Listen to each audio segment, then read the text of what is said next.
All right.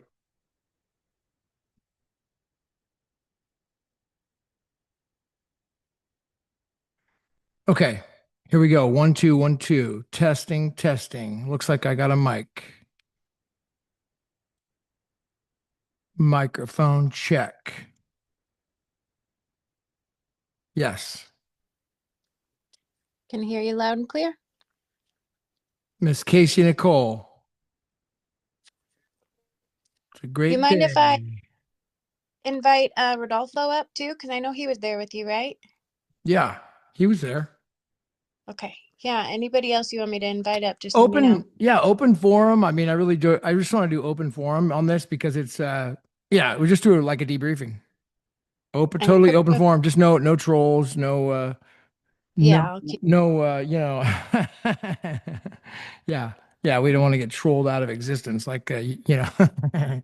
So, Yeah.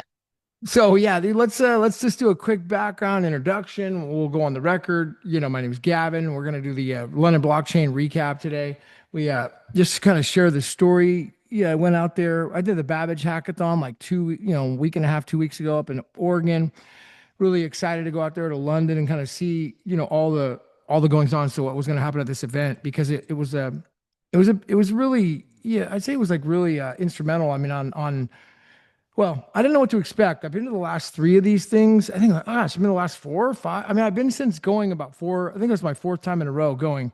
So, it was really unsure what to expect. But overall, it was just amazing. I'd say some of the takeaways. I mean, I want to go over some of the takeaways from the event here as we get into this. But I'd like to try to keep this like no more than an hour, maybe a little longer with questions if we go on. That's cool. And then we can do another one of these again and go deeper.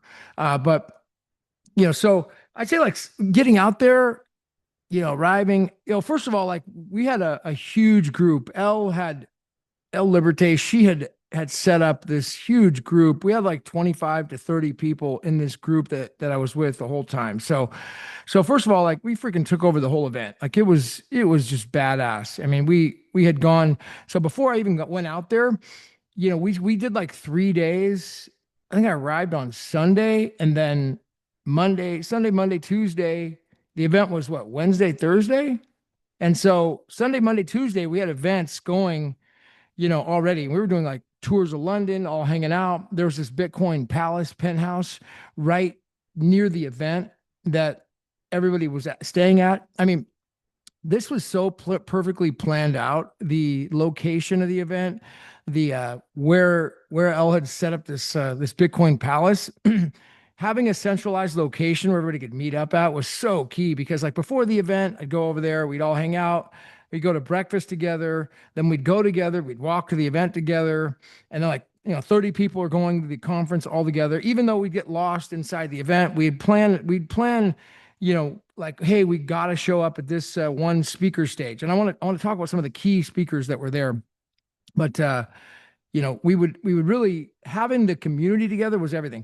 And for those who don't like, who haven't been to an event in person and you've just met people on the internet, it's not night and day. There's nothing to compare it to where you're in person versus on the internet. And no matter how well you think you know somebody on the internet, it's not anything. There's nothing. You can't even come close. It's kind of like taking a photograph of the San Francisco, Bay and the city scope from where I'm at. Like if I look and take a photograph of it, it's pretty, it's nice. Seeing it in person, it's not even close. You can't even describe or taking a photograph of like the sky, in the middle of the night. You take a beautiful photograph of the Milky Way. It's it's not it doesn't nothing compared to the actual naked eye and the human experience of being there in person and meeting people. And I saw some of the posts. I saw Crypto Spartacus post about how people have a heart of gold there. That's 100% true. I mean, that really is the, what my takeaway is that people are really in it for the right reasons. And we got a major war that we're in right now. If you guys don't realize, we're at war. I mean, we're at war in this entire Bitcoin space, and we have been for a long time. It's as they want to, anytime there's new technology like this that's coming out, and that's what this is it's this new world changing technology that the old system, they want to stop that. They want to slow it down as much as they can because they want to keep their power and control. And so we've been through the psyops of how they've been trying to stop the technology, from just completely taking it and putting it off chain, shrinking the block sizes, to then psyop in the community. I'm on a call yesterday where it's going great. I hear this thing. It was a great call. It was on a space. I was just listening in, and then towards the end of the call, the attacks came in like the troll. They just came in fierce, and aggressive to do anything they could to stop the momentum on the call. Like somehow they came in and completely attacked it. And so that's the goal. I mean, you got to have the old system is there to try to stop what we're doing and try to stop really Bitcoin from scaling, from going peer to peer, and from being on chain, from keeping them all accountable. That's really the goal here. So it's what they want to do. So I have a lot to talk about regarding the events and the overall each day, but it'll help if we kind of open up and see what what we want to start with. So I'm just going off the on the cuff. So Casey, why don't we go over to you and see what I know you weren't there. I wish you could have been there, but what do you want to know about, or what's on your mind? Well, I'm excited to get some info from you here and everyone else that wants to hop up that went. Looking forward to hearing some more. When I first started watching these conferences, they used to put them, up on YouTube. So it's kind of sad they don't do that anymore. So yeah, I'm gonna live vicariously through you guys here, and looking forward to learning more about some of the innovation you guys saw during some of the presentations. Yeah, nice. Okay, looks like Crypto Spartacus has joined us on stage. He was there, and he really inspired me to go to like hear his story and meet him in person. And one of the cool takeaways, he was like, he was just like a freaking. This guy was like just a bundle of joy around the event. He couldn't just stop smiling. I was like serious. I'm doing one show after another after another. This guy was just having a good ass time. He told me, he's like, I never been to an event like this. This is a lot of fun. He seemed like he was really enjoying himself. And then he came back to he came back to the Bitcoin Palace, and, we had a great time. I mean, there was like, it's just a huge, like a core group of maybe like up to between 30 and 50 people that are all coming back and having a really good community afterwards. So we're coming back and having a giant dinner, all prepared. Everybody's hanging out having a dinner. And then we would give a speech. Let's say Brendan would give a speech in front of the group at the after party, and then Scott would, and then, Vincent would. And there would be all these different speeches that would come up about some great idea or something that's happening, and Elle would. And it was like the after parties were so good as well. I mean, and Crypto Spartacus was there. So, yeah, what, Crypto Spartacus, why don't we open over to you, my man? I would love to hear if you can unmute and just debrief. Yeah, can you hear me okay? Yep, I got you. Yeah, I mean, it was a great, Yes. it's like you nailed it. I had a great time when I was there. I was pretty much smiling nonstop the whole time. I mean, a lot of the times where I live now, it's kind of hard to have interesting conversations about these things with people, but everyone there was all on the same wavelength. And yeah, I mean, with the comment I made about everybody having a heart of gold there, it seems like uh, everybody has sort of like a spiritual calling to the space. I think I had a couple of discussions with people about that, how it seems to be something where we're all highly morally kind of aligned to make a better world for ourselves, make a better future for our kids. And I don't know, it's contagious when you're around a bunch of people who all have that same mentality. It was really nice. Yeah, I mean, it definitely is a higher calling, being I'd say a purpose. Would you say purpose? Like people have a purpose there. Yeah, I'd agree with that. Yeah, 100%. Yeah. It's not just about making money. It is a purpose. It's a higher purpose. And I think that's what's bringing everyone together.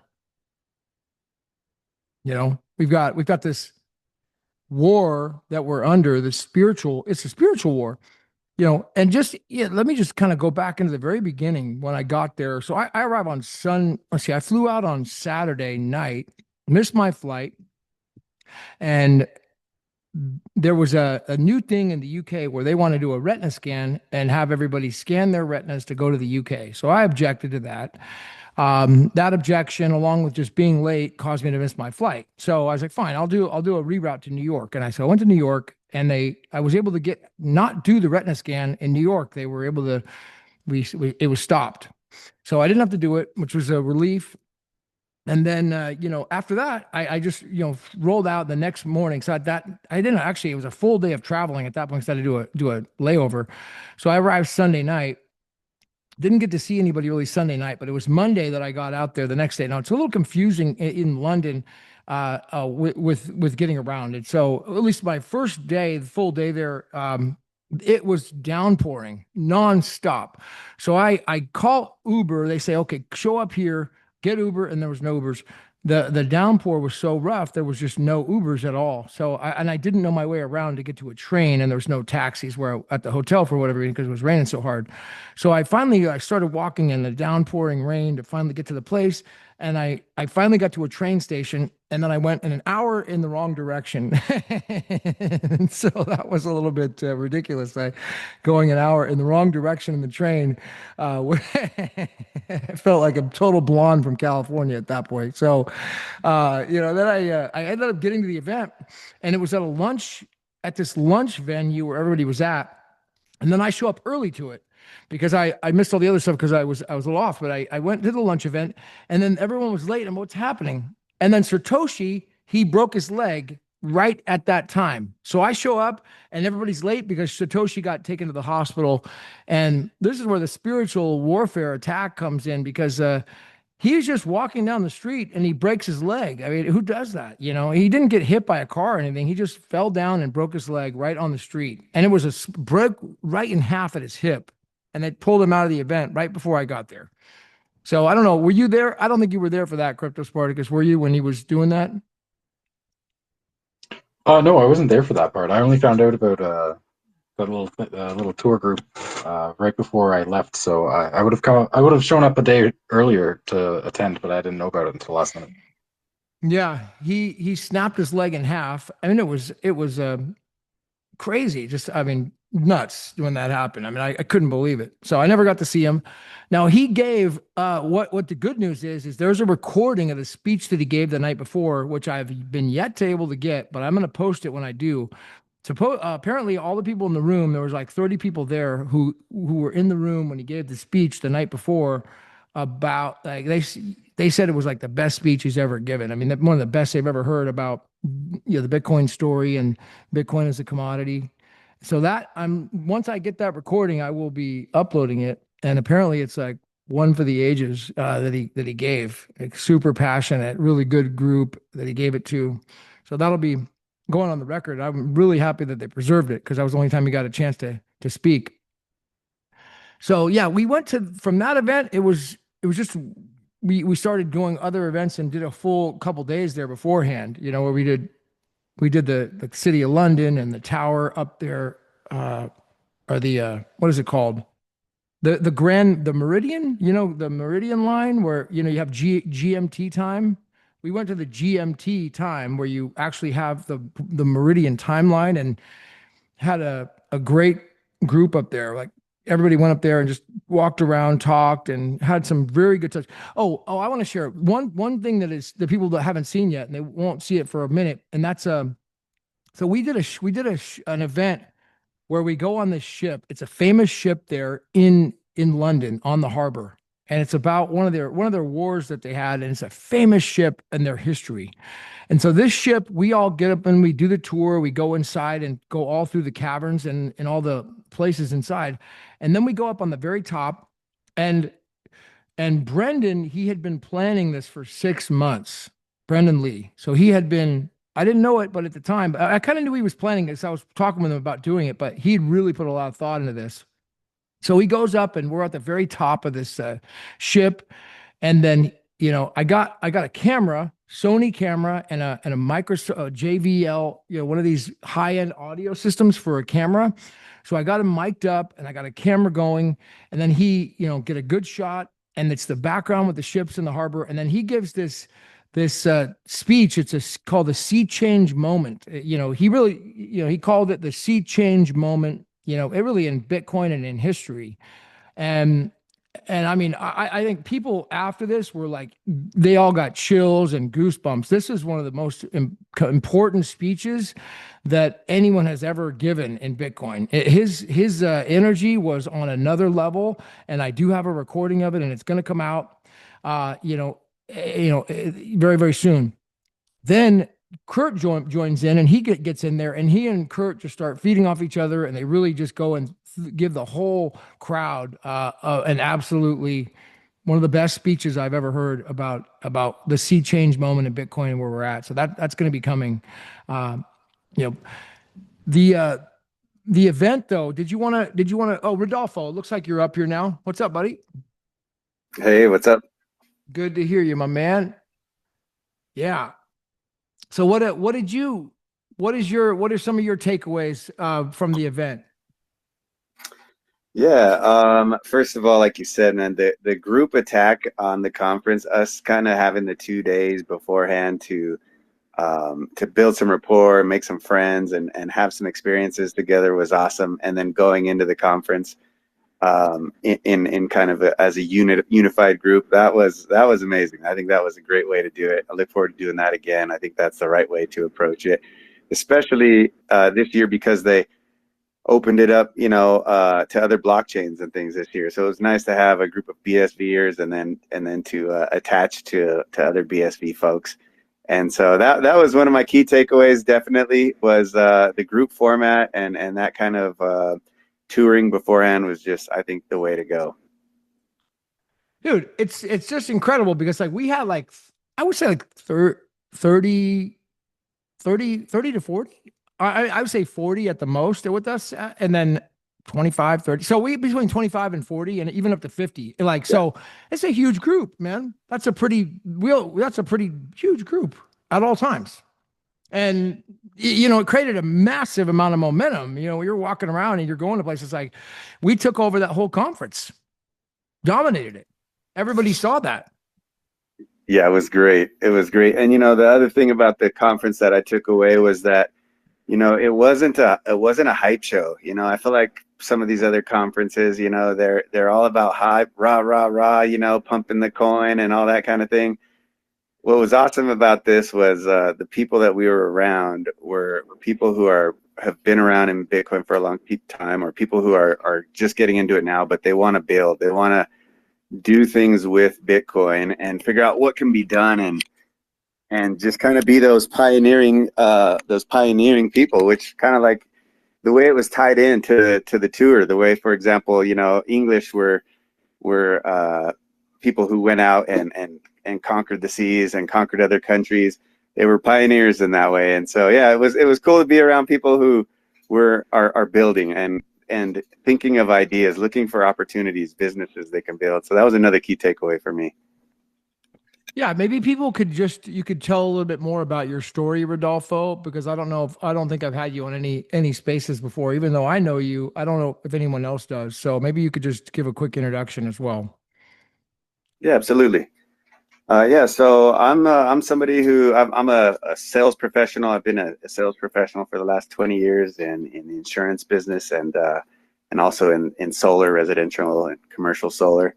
I like to say that I'm a solution. I work to help people find solutions to their enterprise problems, or even to their residential problems, whatever they may be. So I kind of approach the conference in that way. I want to kind of be a bridge between some of the enterprise people out there that when they realize what Bitcoin can do, that will come and they'll want to build on this. So that's kind of the approach I took, was to just kind of network and try to find myself an opportunity in Bitcoin to build, or if I can't build myself, to help other people to get connected to the builders and to communicate what can be done and that kind of stuff. So yeah, a little bit about me. That's my history there. I'm interested in Bitcoin, and the reason I went to the hackathon a few weeks ago and to the London Blockchain Conference is because I'm just someone who was listening and wanting to get involved, wanting to start building. And so, I figured another key takeaway from this conference was, you know, proof of work, and I think that's what it was for me going to the hackathon and going to the London conference, was to kind of show proof of work and to, you know, put some money where my mouth is, make some investments into this community, into Bitcoin, into building something on this. And so that's what really got me excited, was, yeah, to be around other people who are building, you know, people like Brendan that you mentioned. He has a cool a company he came up with called Origin Exchange, which I'm sure we'll talk about later. But it just really was invigorating and exciting to see that and to be around people who are doing that and to share that with others. Yeah. Yeah. Crypto Spartacus, did you want to add to that? Anything?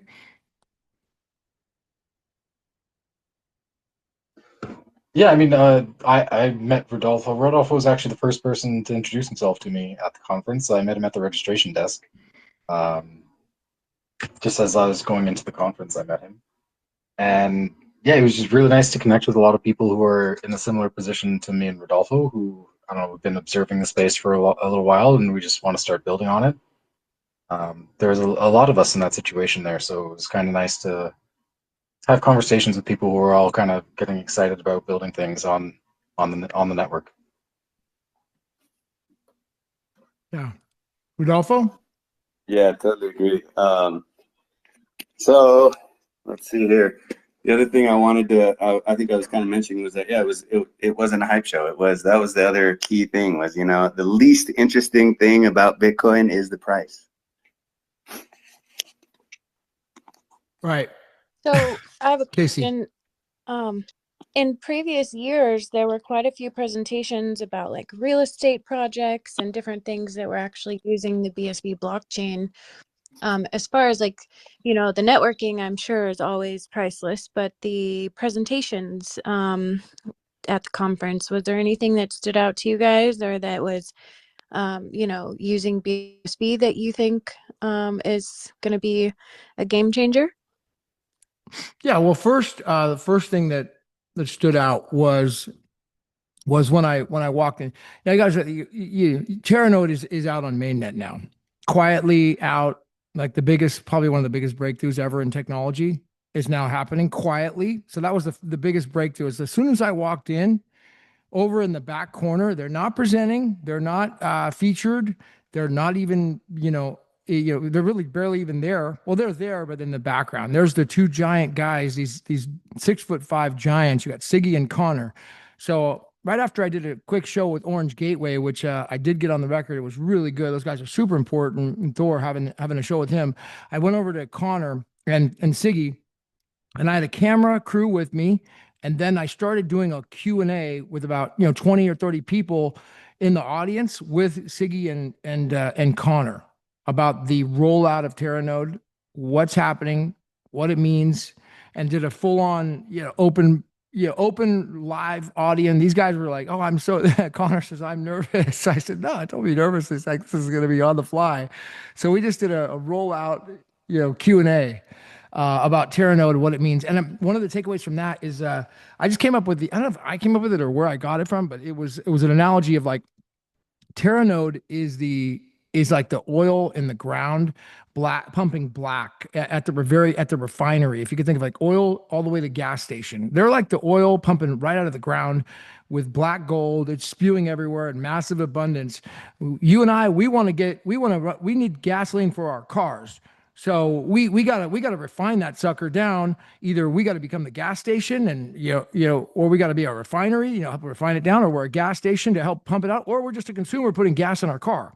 But they're way up there at the very top of the whole thing, pumping a massive amount of oil, black gold out. I think Siggy and Connor both kind of appreciated that analogy for people, because a lot of people were asking like, "What's in it for me? How do we benefit from Teranode?" And like, well, it's so far downstream for the regular consumer, for us, to benefit and like really use this thing, right? So we got to kind of put it into perspective that it is massive. But to answer your question, I can talk about some other things as well, but just we can go over to anybody else. Were you guys there? Were you there for that, Rodolfo, when I had Siggy and Connor on that? Yeah, you were there, I think. Yeah, I caught the tail end of that. Yeah. And that was important because those guys weren't even featured at the event, and this thing had just rolled out. I thought it was really interesting why they weren't featured. It was almost like secret. They wanted to keep it private for all this stuff that's happening. It was really interesting, but I couldn't keep it private, so we got it on the record. It's going to go out. It's going to get viral. But there to the applications, yeah. This is the big takeaway about applications. Okay, so I think in the past we suffered from the centralization, the Web 2 versions of model of these applications. So where we get really excited about a wallet like Money Button, and it would roll out and it was great and everybody used it, and then it would close down and go out of business, and it was a failure. So one of the things that we take away from this year was, well, we're not going to be getting too excited about these centralized models anymore, because the centralization model is Web 2 and it's not the future. We want to be rolling out into a Web 3, completely peer-to-peer, on-chain, vendor-neutral infrastructure. And if it's not that, it's just not long-term. It might work and the company can make some money, but it's not long-term. So the big takeaway was on the first day, we had a panel. No, it wasn't a panel. It was what was the gentleman's name? Oh, I don't think you were able to get in, Rodolfo. Remember, it was upstairs, and they had that group, and they were not letting people in. It was because it was overpacked. I don't remember remember that? Yeah, I do. I didn't make it in there. I don't remember that. So it's the guy who's doing he's like the voice for the big BSV association. I don't remember his first name, not Tom, but anyways, he gives a great speech, and he goes over like what is actually happening and rolling out in this technology. And then Degan gets up there and he gives a speech about the wallet, implementation. And this was the big thing about what's happening with this vendor neutral wallet infrastructure, that's been built and rolled out now. I think this is the biggest takeaway, because as opposed to just rolling out and doing the next app and going out and raising money from investors, and we don't really know what we're doing, and we don't have any contracts or smart contracts, and we're going to centralize everything. It's first like saying, well, let's get educated on the protocol. And so we, like Rodolfo and myself as salesmen, that's really what I am, as just a sales guy. And I mean, at a core level, I think Rodolfo would say the same thing about himself. So that the salespeople who can talk about this, they understand the protocol first, and then we can explain it to the enterprises, and then the enterprises then say, I need that, I really need that. But because the enterprise business, they don't want more centralization, and they want to just get plugged into an app that they have to have and depend on, or a wallet. And so the biggest takeaway is that we're rolling into a Web 3 model, which is not centralized. It's all peer-to-peer, on-chain, with a vendor-neutral environment. And Degan did a super highly technical, incredible conversation, and I did get that recorded. So I think the biggest takeaway, Casey, on that is that we've got to take a step back and make sure that we understand, we have an education first before we go out and try to just launch the next big pump and dump, thing, because it hasn't worked.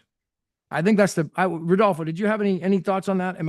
Maybe we could simplify that when I'm saying it, but. Yeah, so I did start on the MetaNet Academy this morning because I was so energized from the conference.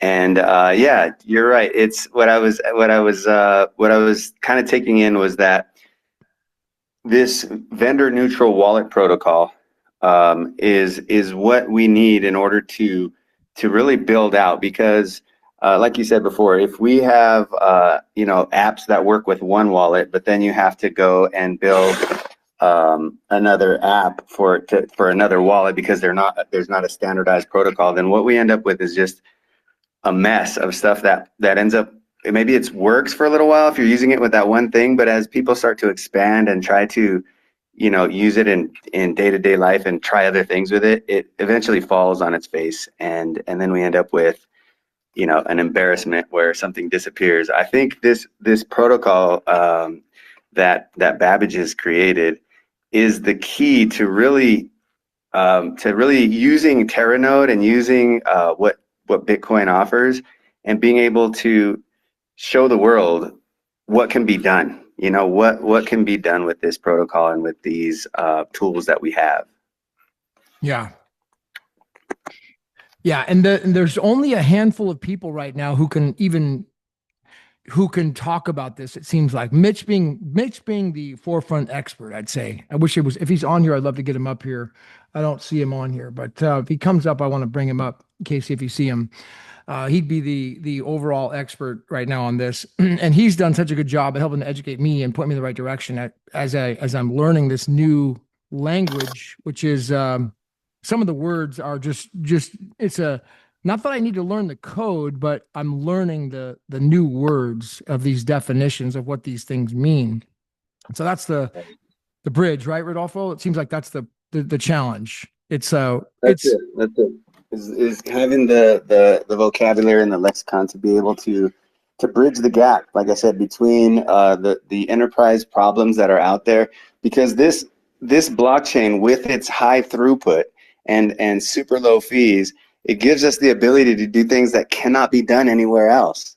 So it's super exciting because there's so much opportunity that's laying around us, you know, everywhere, and that we need to first wrap our heads around these tools so that we can explain them in a way that makes sense to people outside of the crypto space. You know, I noticed we were talking about Brandon, and I mentioned earlier his idea. He was on what they call the innovation stage, I think it was called. So this is where they had the people doing innovative things with Bitcoin, and he came up with this idea of Origin Express, a way for people to watermark their music. And for AI, they have a sonic ear.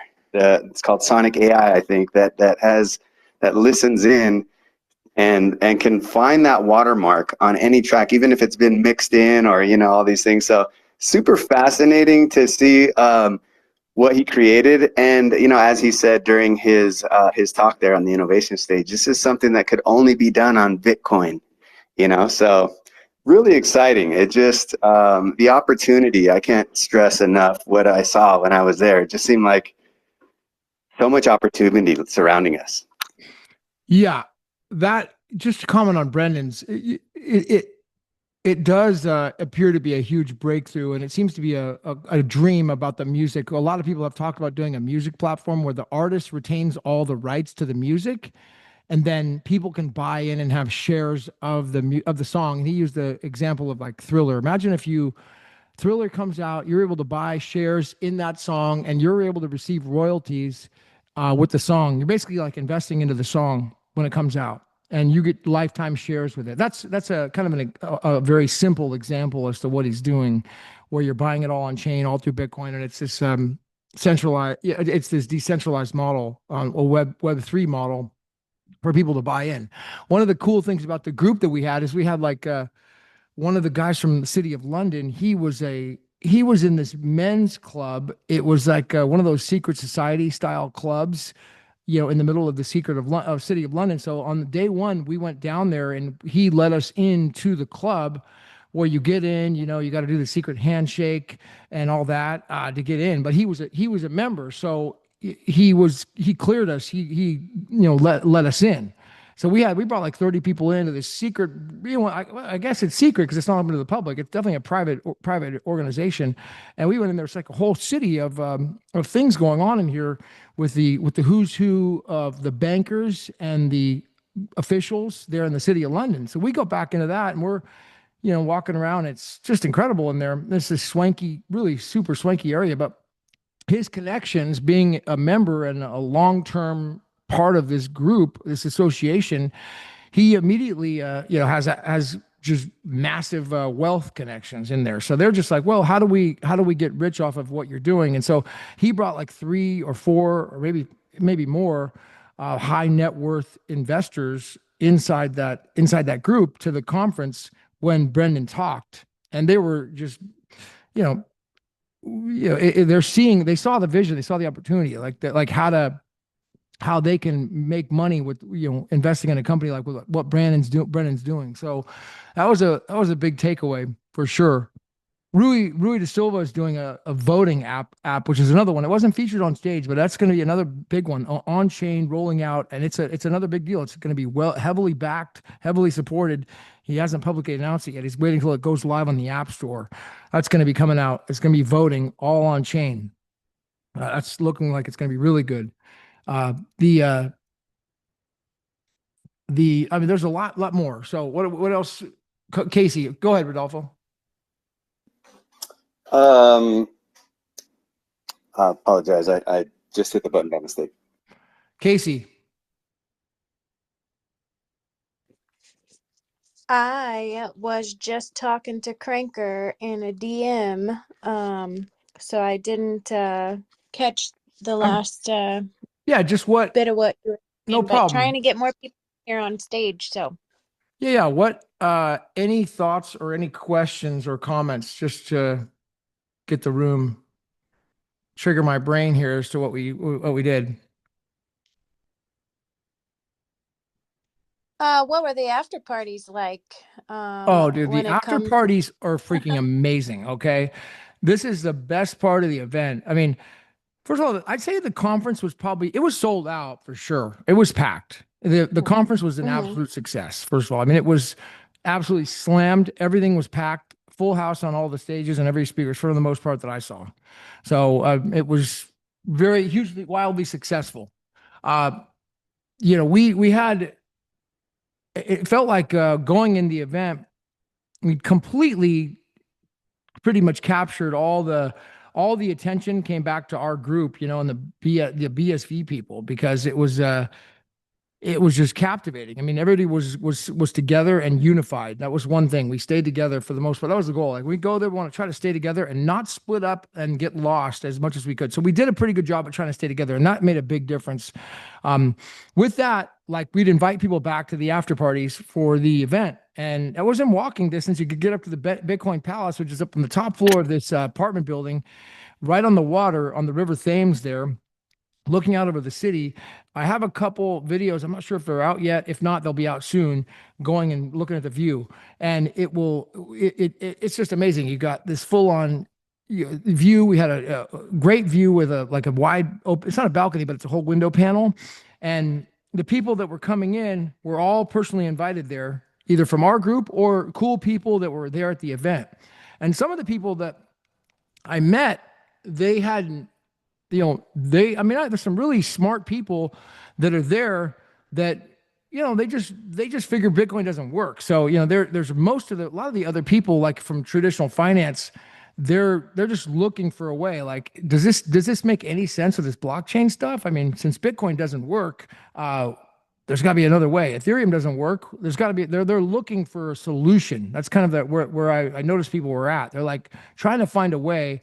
Is there a way to do something on chain that we can not have another centralized model and use blockchain? And it was a perfect fit for people to actually meet me and others to realize that it is possible. It's happening. And I mean, it's rolled out now, to see this all kind of unfold. So, but I'm hoping that go ahead. Yeah. That was my thoughts on the presentations, is if there's not a lot of actual viable blockchains out there that scale or can actually, build something on, like what are they presenting on? What were the talks like from other chains? Well, I didn't see any talks about specific blockchains. Like, we were going to go and boo XRP if they were there or anything like that. But we didn't see it. We didn't see XRP at the event. So, it was it was more blockchain centered, and it seemed like the whole event was all focused and centered around the BSV blockchain. I mean, that was the theme, because there was no other Really? Yeah, there was no other blockchains that were there. And every single speaker stage that I saw, other than the first, like this day one, which is day two, which is like a more of a content creator stage, which is cool. But each of the panels that I saw was, you'd have one guy from the Teranode group on the stage. You'd have one guy from the BSV Association on stage. So it would always be connected back to the BSV blockchain. event. It wouldn't say that, they wouldn't advertise that, but that was like the core of it, you know. So Oh, that's yeah. And one of the coolest part was the one about IPv6, because this is like the first time I seen with when we had Latif Ladib of the IPv6 organization, and he's done speeches before, but there was other people, two other like giant from the internet. You know, one guy was. Do you remember that stage, Rodolfo? Who those people were? There was two people with Yeah, him. I was gonna ask you guys, maybe you or Crypto Spartacus, about that, because yeah, it was it was somebody they called the Benjamin Franklin of crypto. I remember that they were talking a lot about 5G and 6G, Oh and yeah. yeah, so I wanted to see if you guys could fill me in, because I didn't take a lot of notes or details on that one. Crypto Spartacus, you know anything about that one? Yeah, that was John Lee. He's of Internet Associates. He's the guy who's been working on IPv6 integration with governments and big tech companies since 2005. So he was like the OG from that talk. Who I actually really enjoyed that presentation. It's probably one of the best presentations. But at the end of it, he pretty much said this is only going to work on BSV. That the only way we're going to be able to implement IPv6 in a way that really makes the internet work going forward is using BSV. Right. So I mean, it was kind of subtle that he wasn't really talking about BSV a whole lot, but then he dropped that in at the end, and it was yeah, it's quite telling. Yeah, it was very subtle. There was no big selling point like, oh, here's a sales pitch. It's just like, I remember specifically what you're saying there. They said, you know, we will work with any, we're not biased. IPv6 will be happy to work with any blockchain that works and that is compliant and that can be certified. It's just there isn't any, there aren't any that have been, that we've been able to find, except for the BSV blockchain that's actually compliant, that actually works, and we've certified. There's just nothing close. And Latif Ladid said the same thing. They weren't biased. They're not like we have to do this. Just it's the only thing that they can figure out that works to roll out on IPv6. Yeah, that was a big takeaway with those guys. Those guys were internet giants. Some huge. You said John Lee. He's just like a giant, well-known guy. Old school. Yeah, they didn't put his name as a speaker. They just at the time of the talk, they put these guys on stage. We didn't know who was speaking until they started speaking, which I thought was interesting. Yeah, that's right. They didn't put anyone who's. Now I did see. Did you guys? Was it Wei Dai who was doing the panel with? And it looks like he's with Teranode Group. Am I delusional on the name? But did you guys see that talk? Wasn't it Wei Dai, the famous guy from the? I thought it was the same famous guy from the white paper. He was now working with the Teranode Group.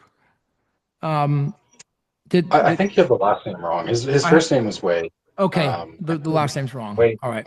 Maybe Wei Zhang. I can double check. Wei something else. All right. But he was with the Teranode Group, and I went and talked with him, and I got a little video, like a little interview with him afterwards, and it was he had said he'd been working with nChain since 2016, and now he's with the Teranode Group.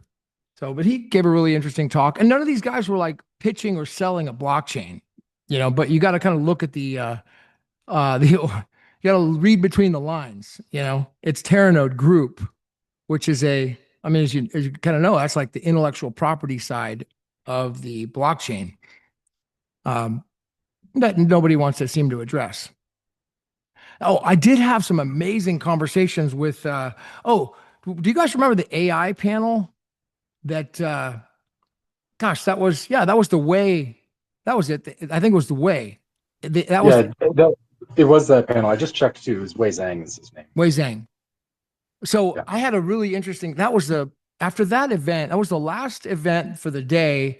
And then we go over to the front of the room, and there's a coffee shop there, and everybody sits down, and I got John Southworth with me, and I've got Ruth.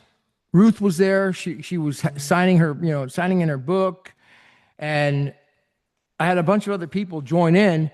And there, I got introduced to a lady who was the patent attorney for Craig Wright when he was first starting on all these patents. And her name was, do Do you remember who that is, Casey? It's a really well-known lady. Anyway, she's a patent attorney. And I asked her, I said, I just got, we left the AI stage and we saw Wei from the Teranode group, which, has a relationship with Nchain. I said, do you know if there's patents on the AI with Bitcoin? Like, is there patents on that? And she's like, all I can say is that they're not going to be up there speaking on that subject matter, okay, in detail without protecting it. It's just not their business model. So she wasn't willing to answer that question directly, but she just said that's how intellectual property works. They're doing the stage. They're presenting that concept of the AI integration with blockchain, not just for fun, because they've already protected the intellectual property for it, more than likely. And I don't know what patent that is, but I thought it was kind of funny because they were throwing the idea out there to other people, like exploring it. Hey, we should check this out. Like, but they've already covered that. I believe, and I don't know what patent it is, but I believe that that whole area is already completely sealed with patents. I'm sure. It sounded to me like that's kind of what she was saying. It is a complicated subject, and I can't verify it, but definitely she was the one that she did say some interesting stories about how the early days, about what would happen was Craig would be in a room. He would come out with like a napkin full of notes from an airplane ride of ideas, and then he would come up with the ideas, but then somebody would come into the room and start trolling him. It's kind of like being on this space, and then somebody from who supports small blocks, they come in here and they'll start doing personal attacks. And they will bring up hate, or they'll bring up absolutely, completely, ad hominem subjects. It just happens every day, this is what would happen in these intellectual property meetings with this attorney and Craig, where he'd be on a roll, and then somebody would throw in a completely off topic, and then Craig would go berserk and he would shut down. He couldn't get anything done. But then as soon as she would get those people out of there and stop letting them come into the room, he would just go on this absolute flow. He would be able to drop so many ideas that she said that she would patent like 15 inventions a week at times. I mean, some just unprecedented amount of inventions. And she did say that he is the largest living patent holder. I believe that's what she said. Is that true? Does anyone know? Crypto Spartacus, do you know if that's true? I don't know if that's I haven't verified it, but apparently he's the largest living patent holder. I'm not certain of that, but it would make sense to me. Yeah. Yeah. So that's a pretty big deal. So, yeah, I mean, incredible to have that. I do want to talk about the money stage, but before we go to that, just see what else. Ruth is up here as well. Maybe she can join in, Casey. She was there, and she has a lot of good information to share. We had her book. She was there talking to that patent attorney. She was there sitting with me. We were talking to her, and then Ruth came back later that day. We had just a talk back at the Bitcoin Palace, and she was able to really, give her perspective on things, and such a grounded. She's so grounded about like the whole industry, and this is not really like an emotional ride. It's not an emotional role. I guess when you're trading crypto, it's very emotional. I think that's what it is. It's like if you're trading crypto, it can get very emotional because it's so volatile, and you're riding up and you're riding down, and it crashes and it goes to zero, and then you get super rich and then you're broke, and it is emotional. But what we're doing here is just the opposite. It's not about any of that. So emotions kind of go aside, and now it's about like purpose. How do we solve these problems? And one of the best examples I gave when Dagan was giving his talk at that Bitcoin BSV stage is I grabbed the mic, and he was able to let me talk a little bit, and I had it all on camera. And I said, the real opportunity here is not, for those who aren't Brendan, who have the skills of a Brendan Lee. If you have those skills, dude, follow that. That is what you want to do, because he's a unicorn. But if you're not that, and if you're not, rich enough to have a VC type of money behind you, then it comes down to, well, how do you make money on this? How do you make the most amount of money on what we're doing? Well, it's not about waiting for the price to go up. That's gambling. That's not it. The way that people are going to get super mega rich by this is by following the Larry Ellison model. Okay, that's the Oracle model. In the early days of the internet, Netscape browsers out, he's starting to like navigate the space. All these enterprises and governments, they want to use the internet. They have these massive databases that they want managed and controlled. Larry Ellison found a way to bridge the gap between the two with the internet, and the database demand management. And that's all Bitcoin is a database. It's a big database system think about it, it's like a blockchain is a big database of information for an enterprise that they want to use. It can be used as a database management system. And that's what Oracle did, and why Larry Ellison became the king of software was because of that. And I'm telling you that he didn't have skills to be a developer or code, or I'm sure he had money, but that I think is going to be the way that people will get the most rich the fastest, is being able to understand what the infrastructure can do, and then being able to sell it to all those people. Like at those events, they need it. I could have been, if my knowledge is a little bit. I mean, I feel like I probably lost a lot of opportunity. I got a lot of cards, and we made a lot of connections, but those people. There was a lot of enterprise businesses that I talked to, and they just want to learn, what the hell do they do? What's in it for them? How do you do something? And like they're hungry for this information to try to. They need someone to sell it to them. They need someone to close it to them. Like, look, here's what it can do. Boom, and then you close the deal with getting the engineers and the development team behind you to build what they want on on chain. That's going to be a huge. I mean. Rodolfo, can you comment on that? I know that you're probably on the same page. So, yeah, that's it. This is it's going to take off by adoption, right? By showing what it can be done, and then enterprise wanting to adopt. And come closer to the mic if you could, where you were before. Yeah, is this better? Yeah, I think so. So the adoption is going to come from one of these cool enterprises, doing something so cool that people can't ignore, that they're almost forced to pay attention because again, the things that we're doing over here, they just can't be done in other places. So yeah, that's my thought on it. Right, and it's not going to take money to do that. It just takes investing in your education. And once we learn enough about the protocol and how it works, and then we can identify, well, what problems does that Web 2 business or the enterprise business have, and how does this solve it?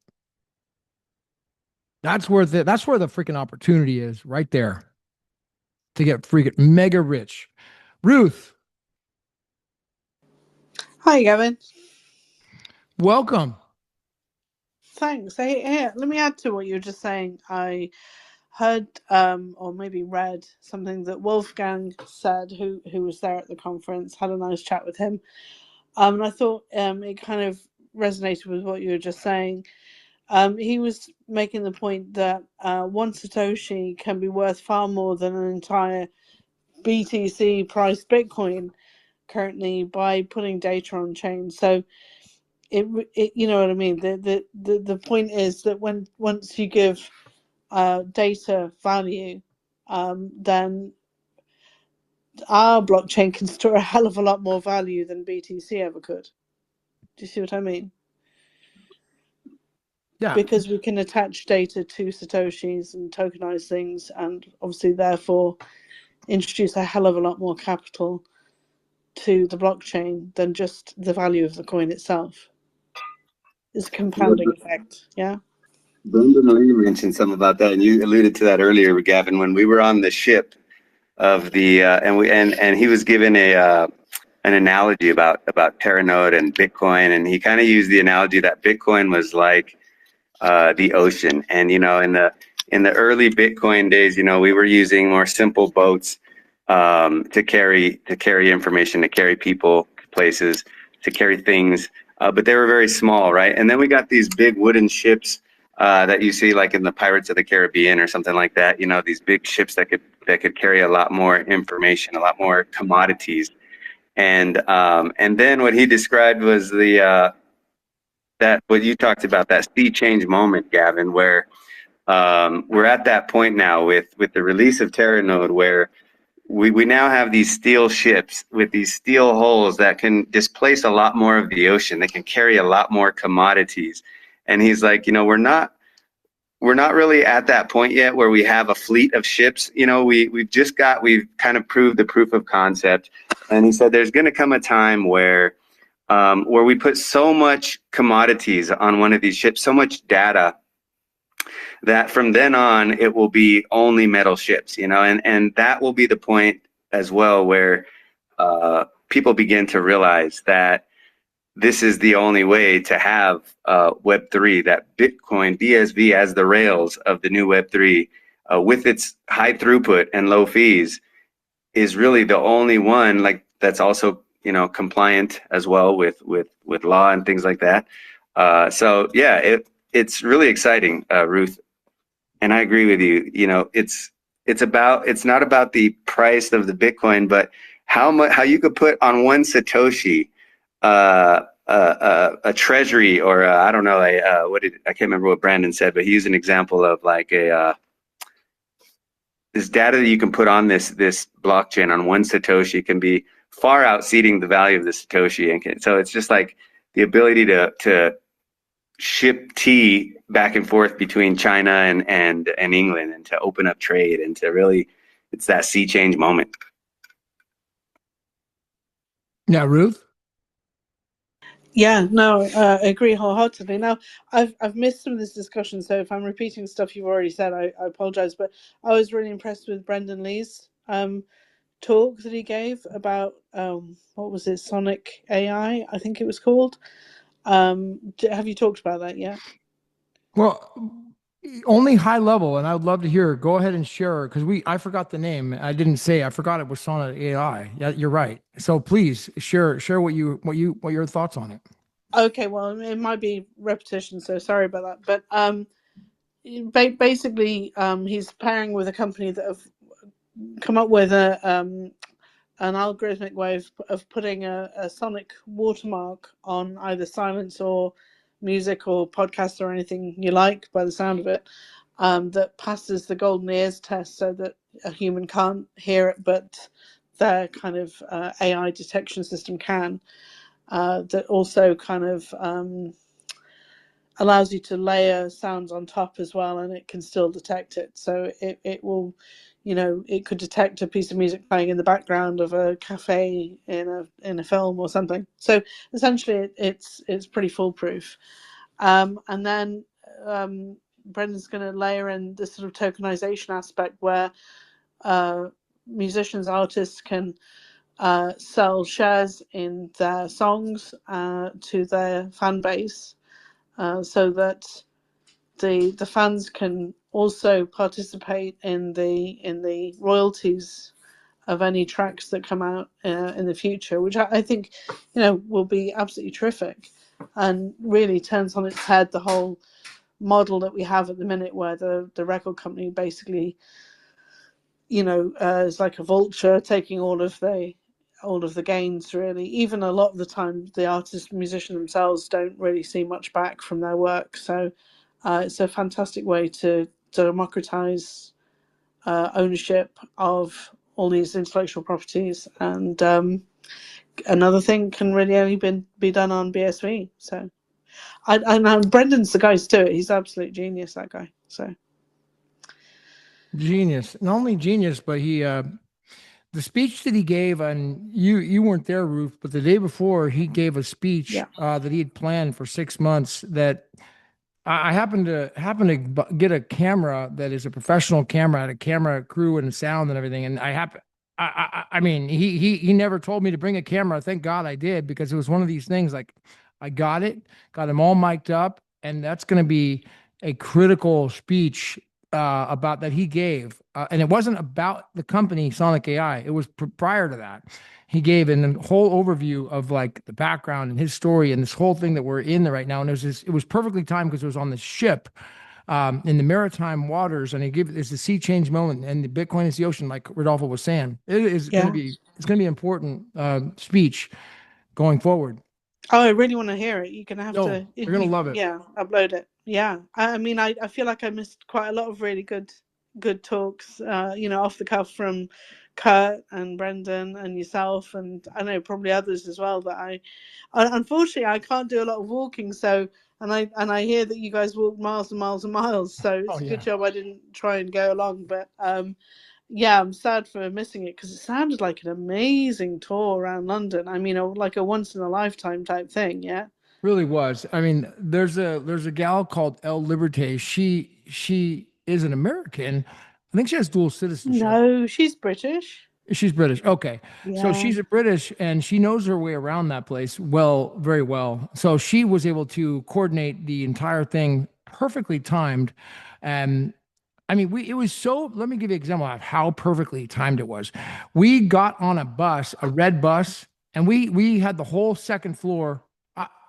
I'm not sure. I think she did this some mind, like put intention on this, because usually the bus would be full, you can't get a seat. She had the whole upstairs of the bus reserved for us. She said it was reserved, but I don't think that's possible. And we all got on there, about 30 people at once, and we all sat down. Oh, I think she probably did book the bus. I mean, she Mustard. was very, very well organized. Yeah, incredibly well. I mean, but it was the timing of it, because we're getting out of this event and then timing of it, getting on the bus, and we just, keeping track of the times were very hard because people want to stay and talk and they're late. I mean, it was amazing how it all worked out.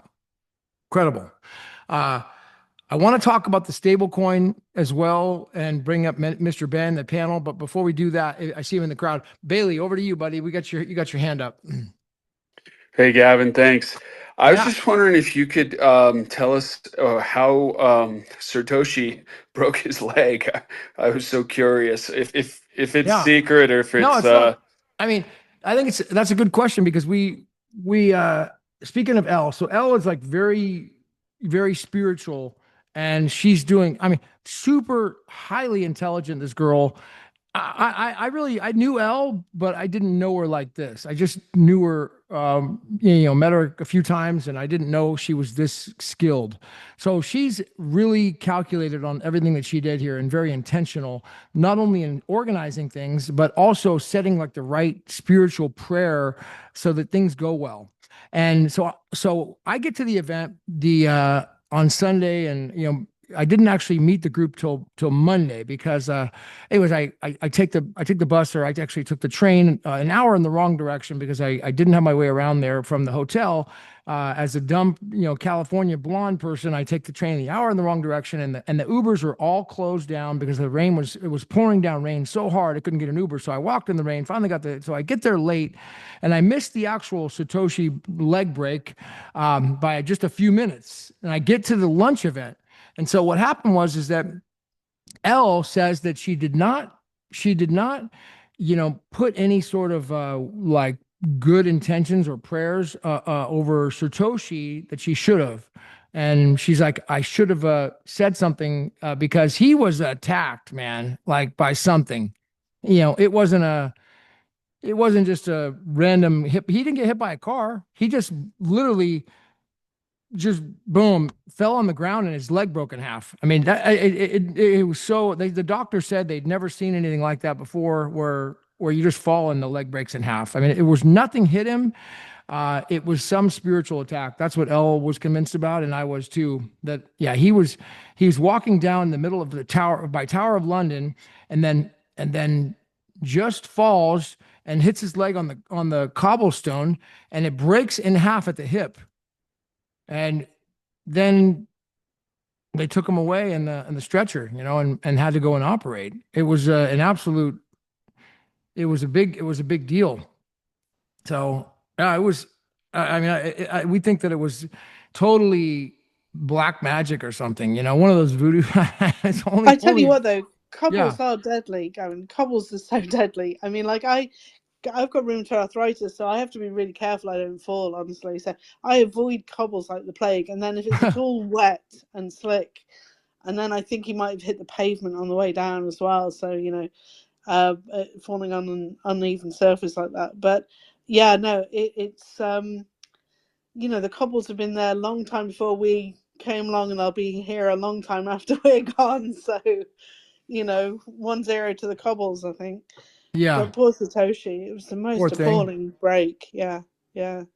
But he's Yeah, such a courageous guy, you know. He's like not let it slow him down even. he really is. And the day before the event, though, Sunday night, he gave a talk at the Bitcoin Palace, which I got.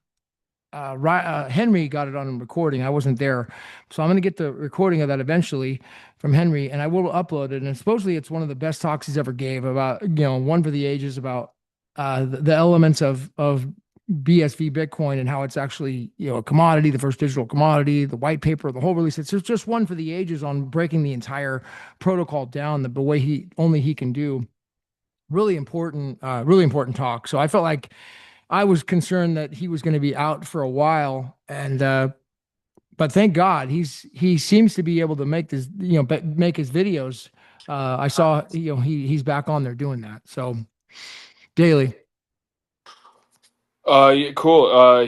So he must have been in a tremendous amount of pain, but he seems to have recovered, like, as you say, like his full abilities to participate in everything, right? I know he was adamant about not taking any drugs. They give you the fentanyl and all that, those those dangerous drugs now, and he was not going to take any of those. So yeah, he said he was in tremendous amount of pain. They did knock Wow, him out, put him in the gas to give him the surgery, but that was it. He's not taking any drugs. Truly, that's amazing. yeah, truly amazing. Rodolfo, looks like you're oh, you got to record. Oh, you found it. There it is. The I see your text message here, Rodolfo. The speech from Satoshi. I got it now. Thank you. Awesome. Yeah. Yeah, man, Satoshi really is courageous for sure. He's an important figurehead. The defender of Bitcoin, you know. So Defender you of got Bitcoin. as the defender of Bitcoin, you're going to be attacked. The good news is that yeah, he's robust, and it only spurred him on. I like on one of his videos, you know, he actually put it on his viewers to, hey, I'm going to be out for a few days. Why don't you guys make your own video, you know? Because yeah, proof of work, you know, do something, help the community some way, push the message forward. So I thought that was pretty cool, and there were people who actually took him up on that. So I haven't got a chance to see those, but it was an inspiration to me. I know I don't have a YouTube presence, but it's something that I'd like to participate in. I'd like to, you know, I want, especially seeing Satoshi, you know, like you said, Gavin, attacked.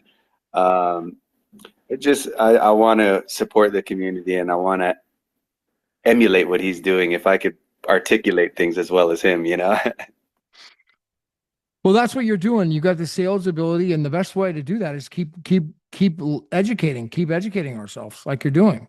And with Yeah. the closer you get to be to being able to understand the protocol, then we can explain it. Because when Dagan and Ty talk, my eyes glaze over. I cannot understand what they're saying. Okay, so but when you talk, I understand. You know? Yeah. There's a gap to be bridged there.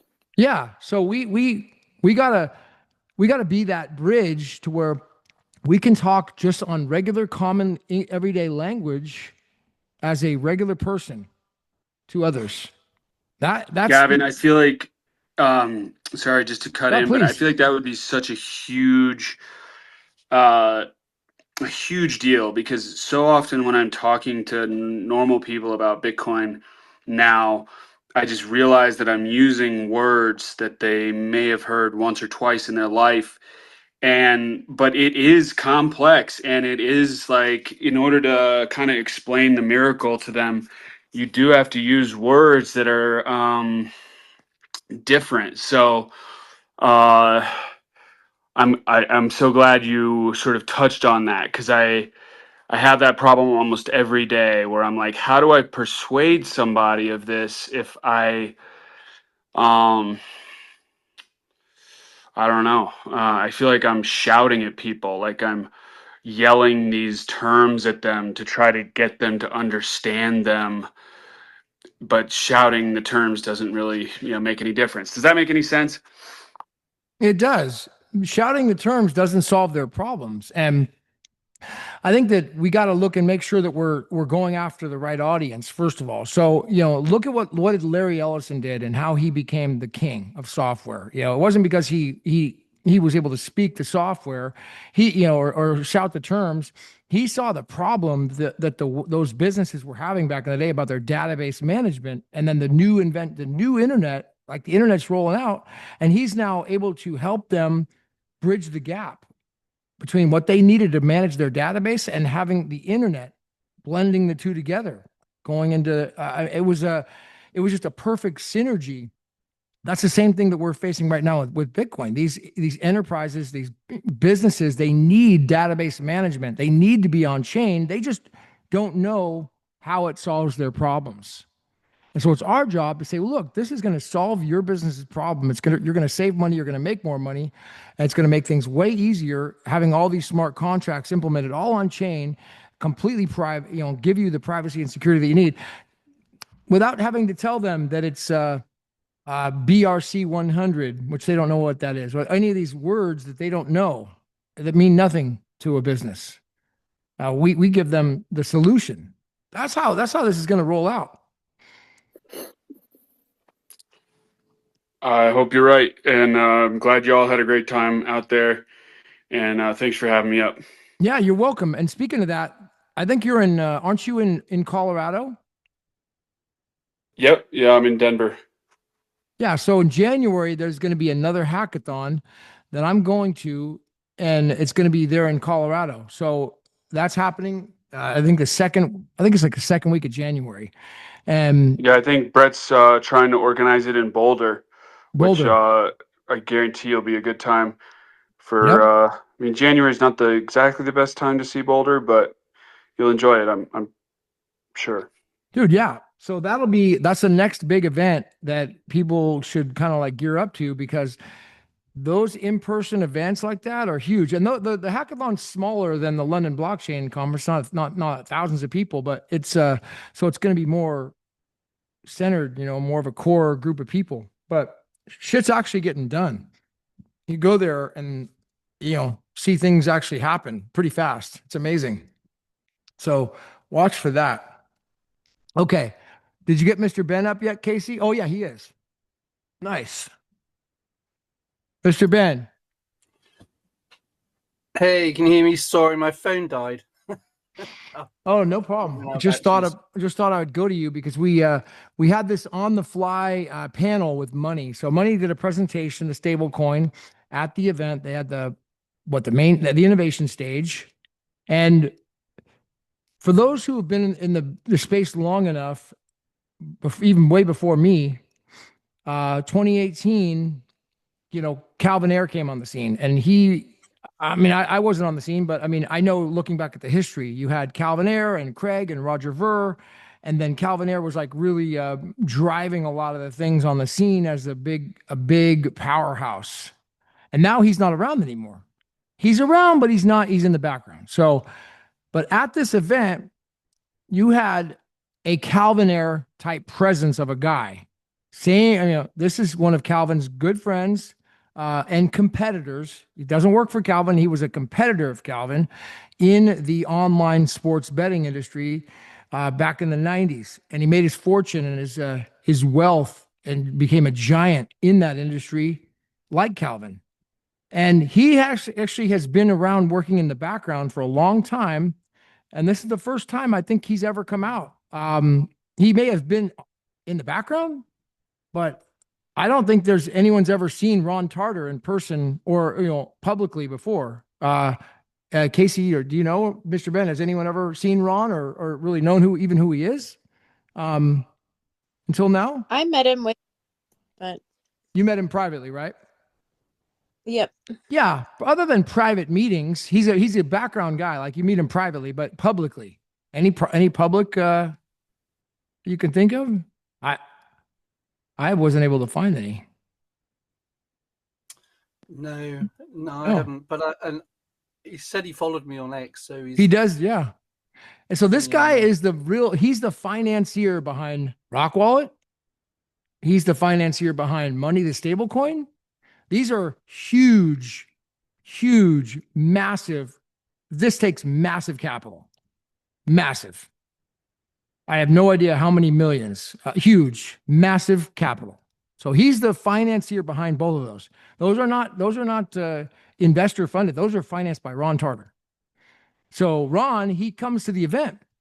Now he doesn't go on stage, but Harbin does.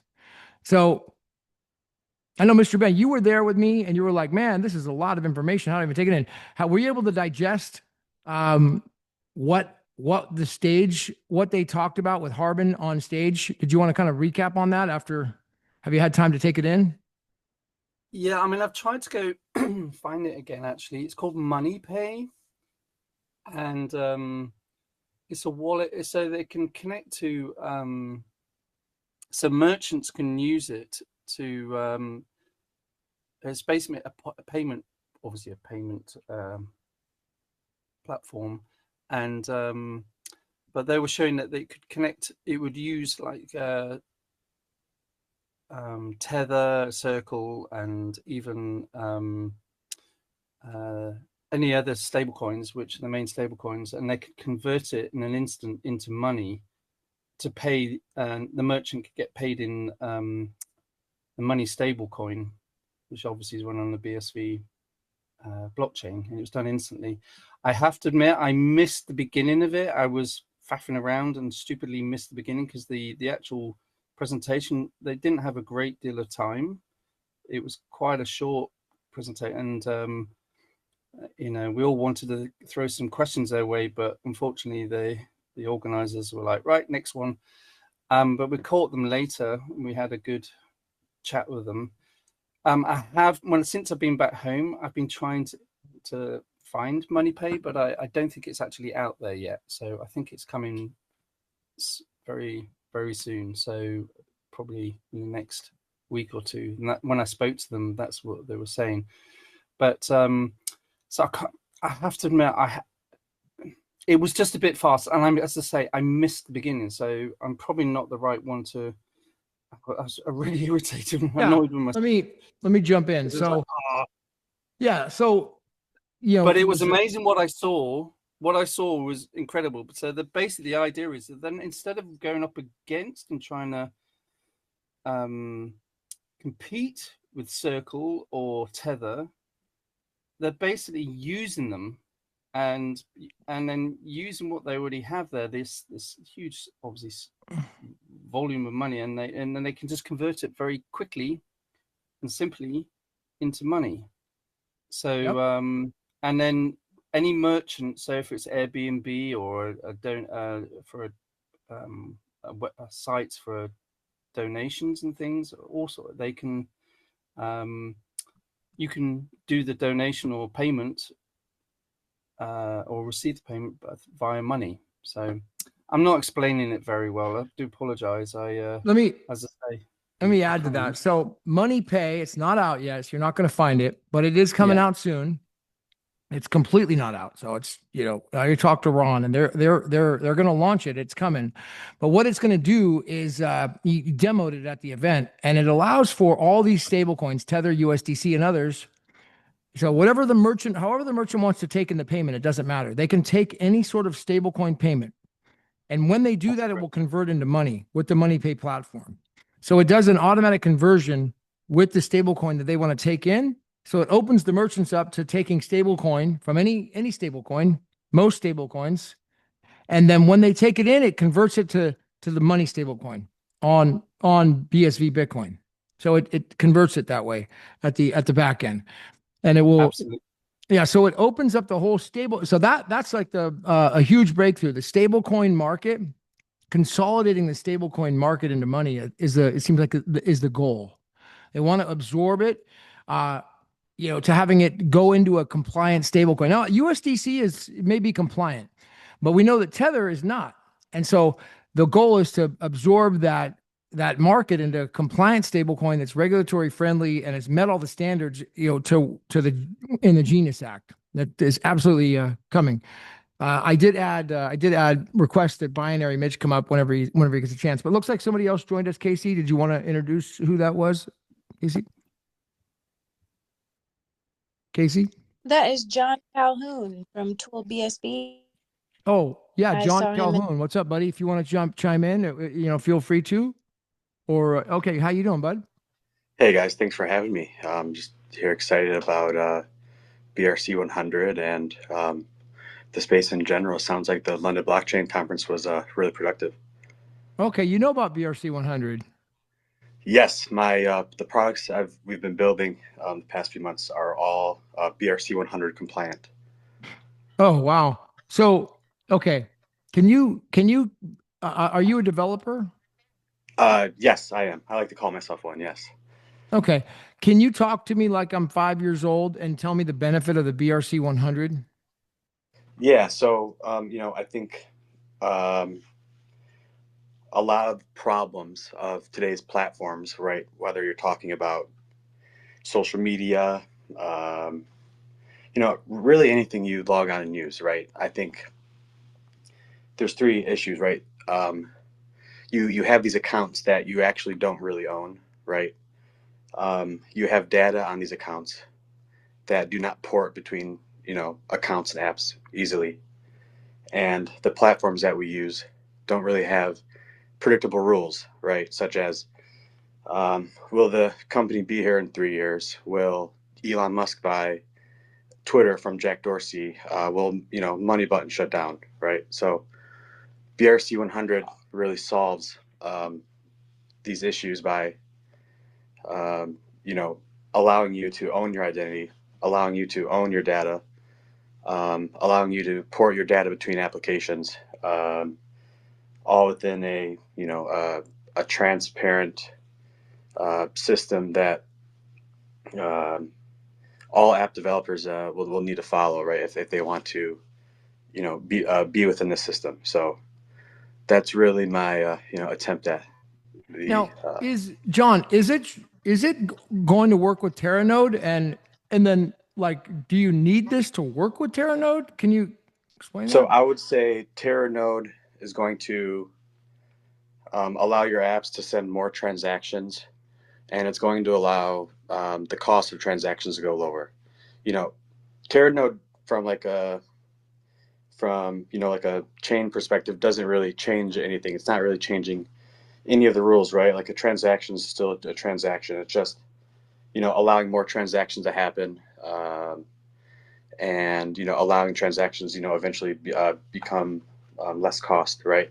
If I wanted to go deeper technical, I would talk about the beef format and Merkle proofs, and how like that new wallet, the BRC 100 wallet, you're not just sending transactions, but you're sending these data these data structures known as beef that basically prove the history of that UTXO, that it is a true UTXO, and stuff like that. So I think that's how I'd answer that. Hmm. Dude, my man, Mitch. Yeah, I can add on to that a little bit. The main thing, so Teranode is obviously going to create the ability to have massive transaction throughput, which puts strain on indexers, right? So there you've got two design options. You've got indexers, which is they need to index the entire chain, or you've got the SPV compatible, the true SPV compatible BRC 100 wallet, where you are maintaining your entire checkbook. And so in a world where the transaction processes are doing a million TPS, and you've got trillions of new transactions every week that the indexer is trying to sort through, it's just not feasible.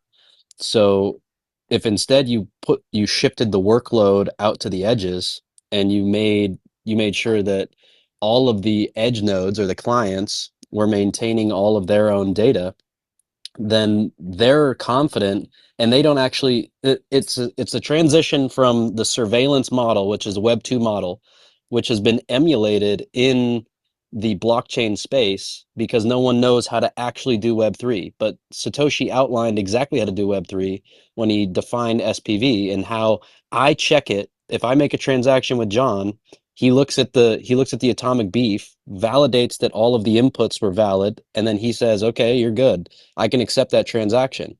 Whereas in this indexing world, I give him the transaction, he looks at the indexer and says, hey, can you please let me know if this is legit? And then the indexer says, yeah, it's legit. And then that's the same centralized surveillance model that we're trying to get away from, which is what Ty has, been sounding the alarm on for a long time now, but he didn't have all the pieces together and he hadn't defined BRC 100 yet. So What's an indexer? it's basically a Middleman. it's a middleman. It's a node that is feeding you all of the information that you need to know. So in the Jungle Bus case or the What's on Chain case, they are running nodes. So they've got the Jungle Bus, they've got the tall node that's running. And so they already have all those transactions. So they're just feeding it to people for an extra fee. But for at scale, those transactions, I mean, it's just going to get way too expensive for Gorilla Pool and Tall to be doing that without taking, a hefty fee. And that's going to get more and more expensive when you can just divide the labor and move everything out towards the edges so that the transaction processors can get even faster is the real point, right? We don't want them to be bogged down by trying to index because we want them to move from 1 million to 1 billion. That's the point. It's 1 million is just a stepping stone. And we know that it's impossible to move past. You have to scale past surveillance. And the only way to do that is with SPV proofs in the wallet client with the BRC 100 wallet architecture. And why does that matter now, right? I think a lot of what is trying to be done is we're trying to remove middlemen from the stack, right? And why is that important? I remember Craig Ray had a presentation a long time ago about wanting people from developing countries the ability to compete, right? At like a build apps and compete, right? If you need to use an indexer, right? Usually, right, that comes with subscription costs, right? So now, like, in order to be a developer, your fixed costs are going up. In this like SPV peer-to-peer world, right? You don't need middlemen to be a developer. You don't need middlemen to deploy your app. It allows like the bar to entry lower, like much lower. So like, developers from all over the world can come and compete. Exactly. And the other thing is, and I've been preaching on this for a little while now, but it's like, guys like John are building apps.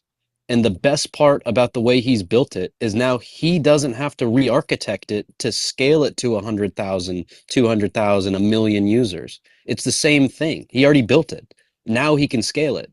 Whereas in traditional Web 2 and even the indexer based, architectures and in the way that you got to build it, you have to keep rebuilding it to make sure that it can sustain that sort of scale up. So it's easy to run now because you can run it all cheaply, but you don't have to re-architect it and redesign it, spend the money to do that stuff to scale it. It's the same thing fundamentally. And Here, because I don't one have to second, worry John. about the chain rules ever changing. Sorry. No problem. Right. Yeah, I invited Elle up as well. Casey Liberté is the handle there. So if she comes up, we want to bring her up. I see her there. So yeah, all right. So back to this. No, Mitch, you were saying to me at the conference or before about how giving the Larry Ellison example. Can you give that example and the story of him and what he did and how he solved all these problems back in the day? So I guess from my perspective, I'm trying to figure out how to bring this to market.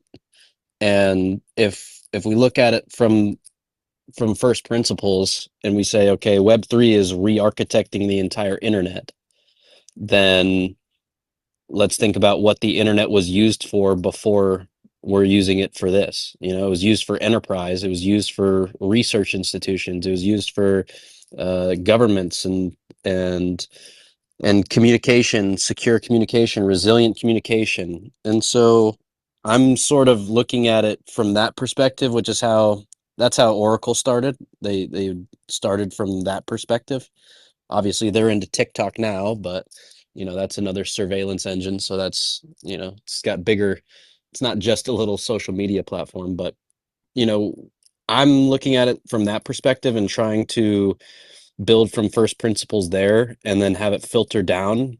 So that requires, institutional buy-in on particular, on trusted certificate authorities, on open source standards, on enterprise management. So we're going that direction. It's more of a top-down idea, which may or may not work. Obviously, Ty is going a bottom-up direction, so I figure he's got that covered. We'll try to meet in the middle somewhere. But maybe I got distracted. What was the original question? Sorry. Well, it sounds like, you believe the real opportunity is in bridging that gap, like the way that Larry Ellison did to the enterprise, the governments, to this new model, the database management model with, Yeah. So Larry figured out that the relational database was the next big thing, and he took it to market and he started using it, and it was getting traction. And then he was like, "Holy shit, my company is getting pretty big. How are we actually managing this company?" And he realized that he wasn't even using relational database tracking in his own company. And so he was like, "What the fuck are we doing? Let's rebuild Oracle on top of the technology that we know is better." And so he built NetSuite for himself and then sold it out to everyone else. And I'm kind of looking at that model, and I'm looking at my team, and I'm saying, okay, well, we know Bitcoin is better at everything. So let's just build our own internals on top of it, and then let's spin it out that way. Now, of course, they had customers and all that stuff, but I think that's sort of the way we're going to go. We're just going to build stuff that I want, right? I want a trust management system that allows me to, enforce digital signatures from my trustee, and I want to be able to, manage that all locally, and I want it to be all encrypted, and I want it to have immutable audit logs. I want it to have, type 42 key derivation so that I've got unlimited transaction universes between two parties. I want all of that stuff. And I think probably other people want that too. So I'm just going to go build stuff for me and spin it out. And hopefully we can get some of the big guys at the top to start buying in. And then ideally we're going to have to set up some sort of institution because BRC 100 is actually less about the wallet and more about the identity certifiers. That's actually identity certifier. So it's that's like, the real thing okay, that I've did come you to. did you tell me about, was it BRC 42? I'm reading that website as well, by the way. Everybody could start reading that. It's called bsv.brc.dev wallet 0100. And it has the white paper on there. I'm starting to read that, learn the terms and the glossary is the place I'm starting. But I think you said BRC 42 or 45. BRC 42 is like the most badass thing ever. Okay, maybe that's John the wants to get into that, key but BRC derivative 42 scheme. rules. The key derivation scheme. John, did you want to comment on that? On why? So it's the ability, right, to generate a fresh address with a peer using their public key or their identity key, right? I'm probably not the right person to talk about it, but Let me I see would if I say It's a understand it. it's a pretty simple concept, but it's like what it creates is so profound that it's really spectacular. It's the equivalent when you pair it with decentralized identity management systems like BRC 100, because BRC 100 is a wallet, sure, but that's just what we're calling it now. It's really your digital identity. It holds all of your data, I think and you can use that to create authenticated transactions, but with a peer that are private because you've got a new public key on every transaction, but you can selectively reveal the link back to your identity key that proves who you are. And for commerce at a global level, that is unbelievably important. This It may have is, been, Casey, this might have been what I wanted to do with when I was calling you and asking you if we could figure this out. And we're talking to Greg. And that is, it says here, enables participants to derive multiple unique public-private key pairs from a shared master key. Enables participants to derive multiple unique public-private key pairs from a shared master key. So if I have one master key, then I can have lots of public and private keys. That's one thing. Is that right, Mitch? that might be, I don't know if that's really describing what it is. Are you reading BRC 42? Yeah. BRC 42. That's one of the things. That's just one little piece of it that I'm seeing on the introduction of it. But it also looks like it may allow the person to show what they have in that wallet, like an identity of to the other party. Yeah, so you can, well, you can use identity resolution, which is a package that links your identity certificates to root your root key. But then when you actually create the transaction with that trusted party, right? So John is certified by Social Cert, and I look up his X handle, and I know it's him, right? Because I trust the Social Cert authority to not double issue to someone that doesn't have it. And so I can make that transaction, but then when he and I transact, it creates a brand new public key that only John and I can verify on chain that we were the transacting parties. No one can backlink it back to our identities.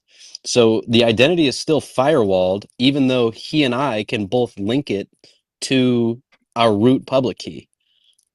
But on chain, when the transaction actually goes through, he and I can have an infinite universe of keys that only we know are our keys that instantly link back to us if we decide to. And we can use zero knowledge proofs to prove that in the event of an audit. We can use that in court if we have a dispute. We have those tools available to us, which is huge. It's huge when we're talking about big trades, because what we are losing here is the ability for me to go look John in the eye, shake his hand, and hand him a $20 bill. That's what we lost. Yeah, for the most cash. part. Casey, I We saw you lost. doing thumbs down. Did you want to jump in? And also, Elle, I added you up. If you'd love, I'd love to have you come up to the stage if you're available. Oh, if she's still there. Oh, oh no, she's there. Yeah. Casey, did you want to chime in? I did not mean to hit a thumbs down. If I did, I wasn't even on this screen. I saw Sorry. you booing from the crowd, throwing tomatoes at the stage. That was you. Totally did not mean to do that. Oops. 42 stuff. Keep going. All right. Sorry, Mitch. Yeah. All good. Yeah, I mean that's where I see the value, is bringing the peer-to-peer cash transaction back in a digital format, which is what Bitcoin was designed to do. And BRC 42, and then linked with the BRC 100 identity management system with certificates and standard revelations and revocations and all these different things that we have through the MetaNet API that are standard across applications. Now we've got a way to create these trust webs where we have no middlemen, and that's a good thing because I don't have to pay, but we don't lose any of the trust that we had before, where I could call my bank and file a dispute. Now I have everything I need in the event of a dispute or anything like that. So let me see if I understand. So because of BRC 42, in simple terms, I can verify who I'm transacting with first, meaning does that guy have the money in his account? What's his transaction history look like in his wallet? What's his balance, for example? That's what I could see, right? Is that an example? basically? Not necessarily. If he Okay. wanted to reveal that stuff to you, he could through a certificate authority or through an application. Okay. But that's not. It's optional. It's more that the identity stays firewalled from the public blockchain, but you still get the public blockchain to enforce all of the, everything that you want out of it. The immutability, the audit logs, everything. But your identity is still gated. Yeah, and this is an important point because yesterday I saw some of these people who are championing BTC with the segregated, where they separate the digital signatures as some sort of a big revolution. But then I finally saw somebody chime in. They're like, who wasn't like a BSV person or anything. They're just like, well, doesn't it just completely separate the signatures? How can you even use that in court? How are you going to use your revolutionary technology if you have no record of the transaction? So, and what Right. happened? Yeah, I mean, that's exactly the problem. that's the problem. We're trying to get more transparent, and that's where the whole idea of Metawatt came from, where it's like, how do we deregulate? Because Enron tried, and they fucked California royally to the point where now the regulators in California are literally strangling it. The grid is suffocating. Prices are going up. It's more dangerous than ever. It's lighting fires, but no one trusts each other. And so you give them a system like this, and now all of a sudden the regulators can freaking take a breath and let this thing breathe and actually let people compete, because now you can prove what happened. Before you couldn't prove, when Enron would call a power plant and tell them to, turn it down for a little while, and then they'd trade. I mean, that's the kind of shit that was happening, but we can avoid all that, and we can give the regulators back their power, and we can give people back their sovereignty at the same time. Yeah. Yeah. All right. This is great. Back to the money stable coin. We uh we had we had these guys. I saw Mr. Ben here. So we really, I think we talked about this, Mitch, when we were at the last hackathon, about how like the real opportunities were like where people are still using the USD brand, because the USD brand is not going anywhere. That's going to be the permanent brand, at least long term. That's what's happening. We have no control over that. It's the biggest brand ever. So being able to transact in the brand that the system knows right now, while we're still using Bitcoin in the background, is going to be the real, when we really have mass adoption. In the long term. I like the idea of this money pay thing. I think they're on the right track, and I've actually got a couple solutions that I'm working on that kind of bleed, go right into that, which I think could be useful. So we'll see how that rolls out. It also sounds like the yours.org guys and Gorilla Pool are building BRC 100 compliant, and I don't know. We'll see how long that takes. But they already have money integrated into yours, so I assume that they'll bring money into whatever BRC 100 compliant model they have there. We've tried to integrate it as best we can. There's still some standardization and security features that need to be added for stablecoin integration into BRC 100, just the way that it works. You want to have privilege keys, you want to have multi-sigs for organizations so that you aren't getting drained if you click a bad link. You want to have smart contract certifiers so that people can go get their smart contract audited, and then when you click it, you actually can see that this was validated by someone. Could be BSVA, could be something else. Those are the sorts of things that need to get standardized before this can really take off, because we have to protect the users at all costs. I don't want to go back to Wild West Web3, where people are just getting robbed at freaking mouse point, where you click one thing and all of a sudden you're drained. Like, that cannot happen. And now, luckily, we've got the Genius Act, so that helps, where everything is co-signed. So if something like that does happen and your funds are stolen and you can prove it, then those funds can get frozen and you can get your funds reissued. But all of this is very new. and none of it's ironed out. So I'm not too keen on moving too fast here. We need to iron out the real hard details, and build the institutions that are going to be the trusted, because you can't eliminate trust in this model. You can't eliminate it. You have to trust someone, but their influence on the system should not be a central role. It should be glue that ties the peers together and allows them to come together without feeling like they're going to get taken advantage of. It shouldn't be the situation of, handing a transaction off or taking a massive fee to make sure something happens. Yeah. All right. Hopefully Elle can join us. I don't think I see her in there, but she hasn't come up on stage yet. So if she's able to, we'd love to hear from you, Elle, and just kind of debrief on the event. But back to that money stablecoin, I had that great panel with those guys after they got on stage. We had Harbin, we had Emily. Was it Emily? Gosh, something. Anyways, Harbin did a great job, and I'd met with Harbin a bunch of times at Money Stablecoin, and they're super by the book on compliance. So they work slow because the compliance and the regulation side is so hard. But the Mika stuff is now finally rolling out. Apparently, that's like finally happening, and the U.S. is wide open. And with that, they were able to do the money pay. So where money stablecoin is now going to be able to absorb and convert the other stablecoins into money with this new interface. There is a massive, huge announcement that they're going to make in the future. They told me that is unofficial, and I can't talk about it yet. But it is a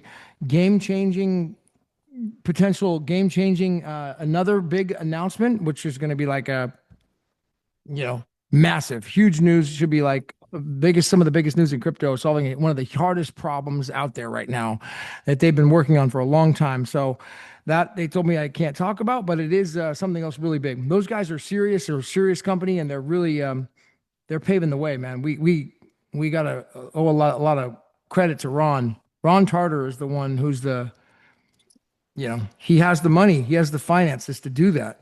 And they're making it happen. So, Mr. Ben, did you want to chime in on anything else about those guys? We really no, but there was something else that I came across at the conference, which has opened a huge rabbit hole. I've been starting to post about it.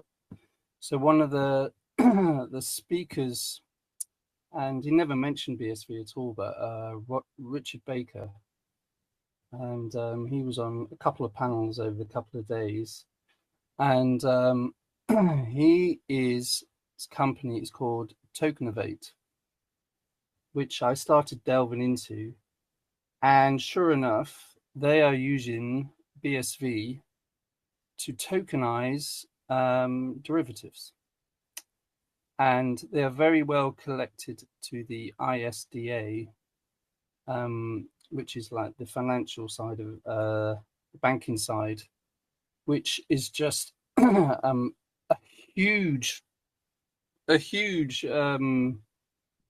it's massive. I'm just suddenly realizing in the background the rails are being laid, and this isn't, it's oh, have I lost you?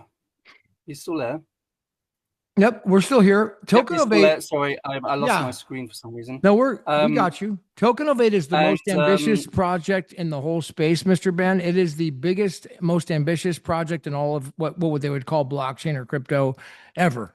It is the most ambitious is the best way to describe it, because it's taking on the derivatives industry.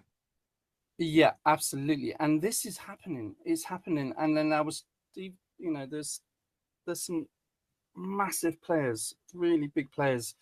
I'm still kind of going down that way because but Tokenovate is something that is to look into, and I'm still going down that way. Craig did you get a chance to talk to Craig from Ireland? Not Ireland. Is it Ireland? No, not Ireland. Where's Craig from? Oh my gosh. He's I think it was Ireland. Yeah. Irish guy. He was there. Did you talk to him? He's the Tokenovate. He's the guy who he's like the lead guy for development on Token. Okay. Craig. No, I didn't. I wish I did. I'd love to. He was hanging out It with was us all, he's great, dude. I know him really good. I've had a couple talks with him. He's great. He was hanging out with us. He came back to the Bitcoin Palace, and Richard Baker, like, he's the big cheese. He's the big CEO guy who has all the experience and is the front. But yeah, Craig is the real, he understands the ins and outs of what they're doing, and he's the lead dev on that yeah. project, so And then you see their connections and who they're connected with, and it just is massive. It's just, yeah, they're coming I'm from just the all of a sudden it's like, oh my god, it really is happening behind the scenes, very very quietly. Yeah, they're coming And from that industry, from the derivatives industry. They have like 30 years experience in it. A number of the people on the at the company do. What you need, you have to have that type of Chicago mercantile exchange experience in the club to even consider absolutely, to do something like that. absolutely, and they're it's not just them. It goes obviously beyond then, and then it's all the these huge legal companies who are dealing with the huge banks, and they're all. It's starting to run on BSV because BSV is the only scalable chain, and it's because obviously we hear everything that's going on outside, Deep, I think that's him. and you often don't really hear what's going on in the derivative side, and then Deep Waters, there he is. I'm sorry to interrupt you, but I see him in the crowd now. We can add him up. Here he is. He's in the crowd. Deep, which is Craig. Maybe he can jump up. Hold on, let me see if I can add him. That'd be brilliant. Invite to speak. Yeah, we'll be here. Glad to hear from you, Craig. I see you're up there, and I said it was Ireland, and I'm really, really sorry about that. I meant to say Scotland. I know that was incredibly rude of me to say Ireland, so I'm so sorry. It's Scotland. He's from Scotland, not Ireland. So, I'd love to have a chat with Craig. yeah. So I requested if you can come up, Craig. It'd be great to hear from you and give a little background on what Tokenovate's doing, because yeah, it is a big breakthrough on what they've done, and he could articulate it, the best. Cool. Okay, so Casey. Okay, well here, yep, we got him. Craig, you made it. Good to see you, buddy. I was great to see you again in person up there and have a chat with you. And you came back to the Bitcoin Palace, and things didn't get too out of control. No one got too blacked out drunk besides a few people, but it was no, it wasn't. What's up? Can you hear me, Craig? Can you hear me okay? Yeah. Yeah, sorry, I was muted there. Oh no, yeah, it was good fun. Didn't get too drunk. I think all the alcohol was finished like before 10 o'clock in the evening. There was yeah, exactly. It was. So we were all on our best behavior because we just ran out of booze. Yeah. So what's Tokenovate doing? You want to just chime in on it a little bit? Yeah. So they're tokenizing the post-trade life cycle and derivatives market. Derivatives market. So effectively, they're tokenizing bonds and cash and allowing the repo market to move a little bit smoother than it is just now, because just now there's a 2-day waiting time for these repo trades to turn around. So we're hoping to take that down to like an immediate exchange using Bitcoin. So tokenizing all things with Tokenovate. So it's not just derivatives, but it's all things apparently. Well, yeah, the first target I think is the derivatives market, is the repo market. But they have been involved. Tokenovate is a company that's been involved in all sorts of things, carbon credits, etc. So they've been exploring the art of the possible with blockchain, and I think the first thing they're wanting to do is the repo market, because at the moment in TradFi, I think that's one of the biggest sticking points, is the repo market's too slow to turn around and allow banks to achieve liquidity. So one of the reasons, from my understanding, that Silicon Valley Bank went down about 2-3 years ago was it just couldn't achieve cash quickly enough. It had enough kind of static liquidity, or if that's the right term, but they weren't able to achieve the cash quick enough. So they had the bonds, couldn't achieve the cash. That caused a run in the bank, and then it was downhill from there for them. Whereas if it was instant, they'd be able to take their bonds to the repo market and obviously achieve the cash, achieve the liquidity, and get themselves out of the pickle they were in.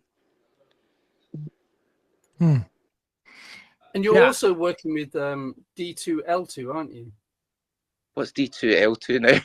It was the legal technology. It's I guess it's I'm assuming it's all the legal side behind the whole tokenization of everything, or the derivative side, but D2L2. Well, I don't know about that, to be honest. I think we're specifically working with ISDA and using their common domain model, which is just it's a method of encoding trades in a standard format.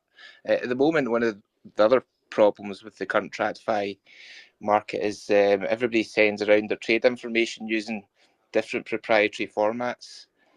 So there's an aim to kind of standardize that into, well, what is they're calling the common domain model. And that's what we use to drive everything on the back end with the trades. Because we've got that standardized model, we can obviously codify anything that comes in, write it to chain, tokenize any of the different legs of the trade, depending on what it is, cash or bonds, and then do an atomic swap to achieve whatever needs to be achieved, the swapping of the bonds for the cash. Hopefully that made some sense. I'm not just rambling away over No, here. it makes sense. I mean, it sounds like it's a giant industry you guys are going after, the biggest of all time. It's super. Well, it's so the repo market itself, I think, is, if I'm not wrong, it's like something like 6 trillion a day gets traded on it. And as I said just now, it's like it's glued. It's not running as smoothly as it could do. There's some jam in the works, and it's tuning up the mechanism a little bit. So I think that's one of the things that some of these big players are looking to lubricate, is the repo market, because that frees up a lot of liquidity globally for people to then play with elsewhere. Yeah. And Richard did some great speeches. Yeah, he really did. Yeah, Richard's the man for all this. I just kind of do all the tech stuff at the back end. Yeah, he is. He's Yeah, definitely the man to describe it all. He is. I think he's definitely from a TradFi background, and he knows his way in and out the markets. He knows exactly what he's talking about. Whereas I'm kind of a little bit a fish out of water, and like, oh, no, don't make me talk about this stuff. Yeah. And just on another note here, I see Casey Adkins in the audience. We did a show when we got back to one of the nights at the Bitcoin Palace, and Scott talked about some stuff, and that Casey had described, and I already agreed to Scott that I'm not going to talk about it until the 31st. So, but I did get a long recording of what Casey, if you're listening to what you had done, and Scott had broken it down to the group in a full presentation, and I did record it, but I'm not going to talk about it till the 31st, is what I agreed with Scott. So anyways, that's some pretty big news pretty big information that Casey had found, and as well that will come out in a few days soon. Oh, he did hearts. He likes it. So he likes it. So is Casey, Nicole, did you have anyone else that we wanted to join up on here? We're gone 2 hours now, and I was trying to go an hour, but what I don't know how that went by so fast.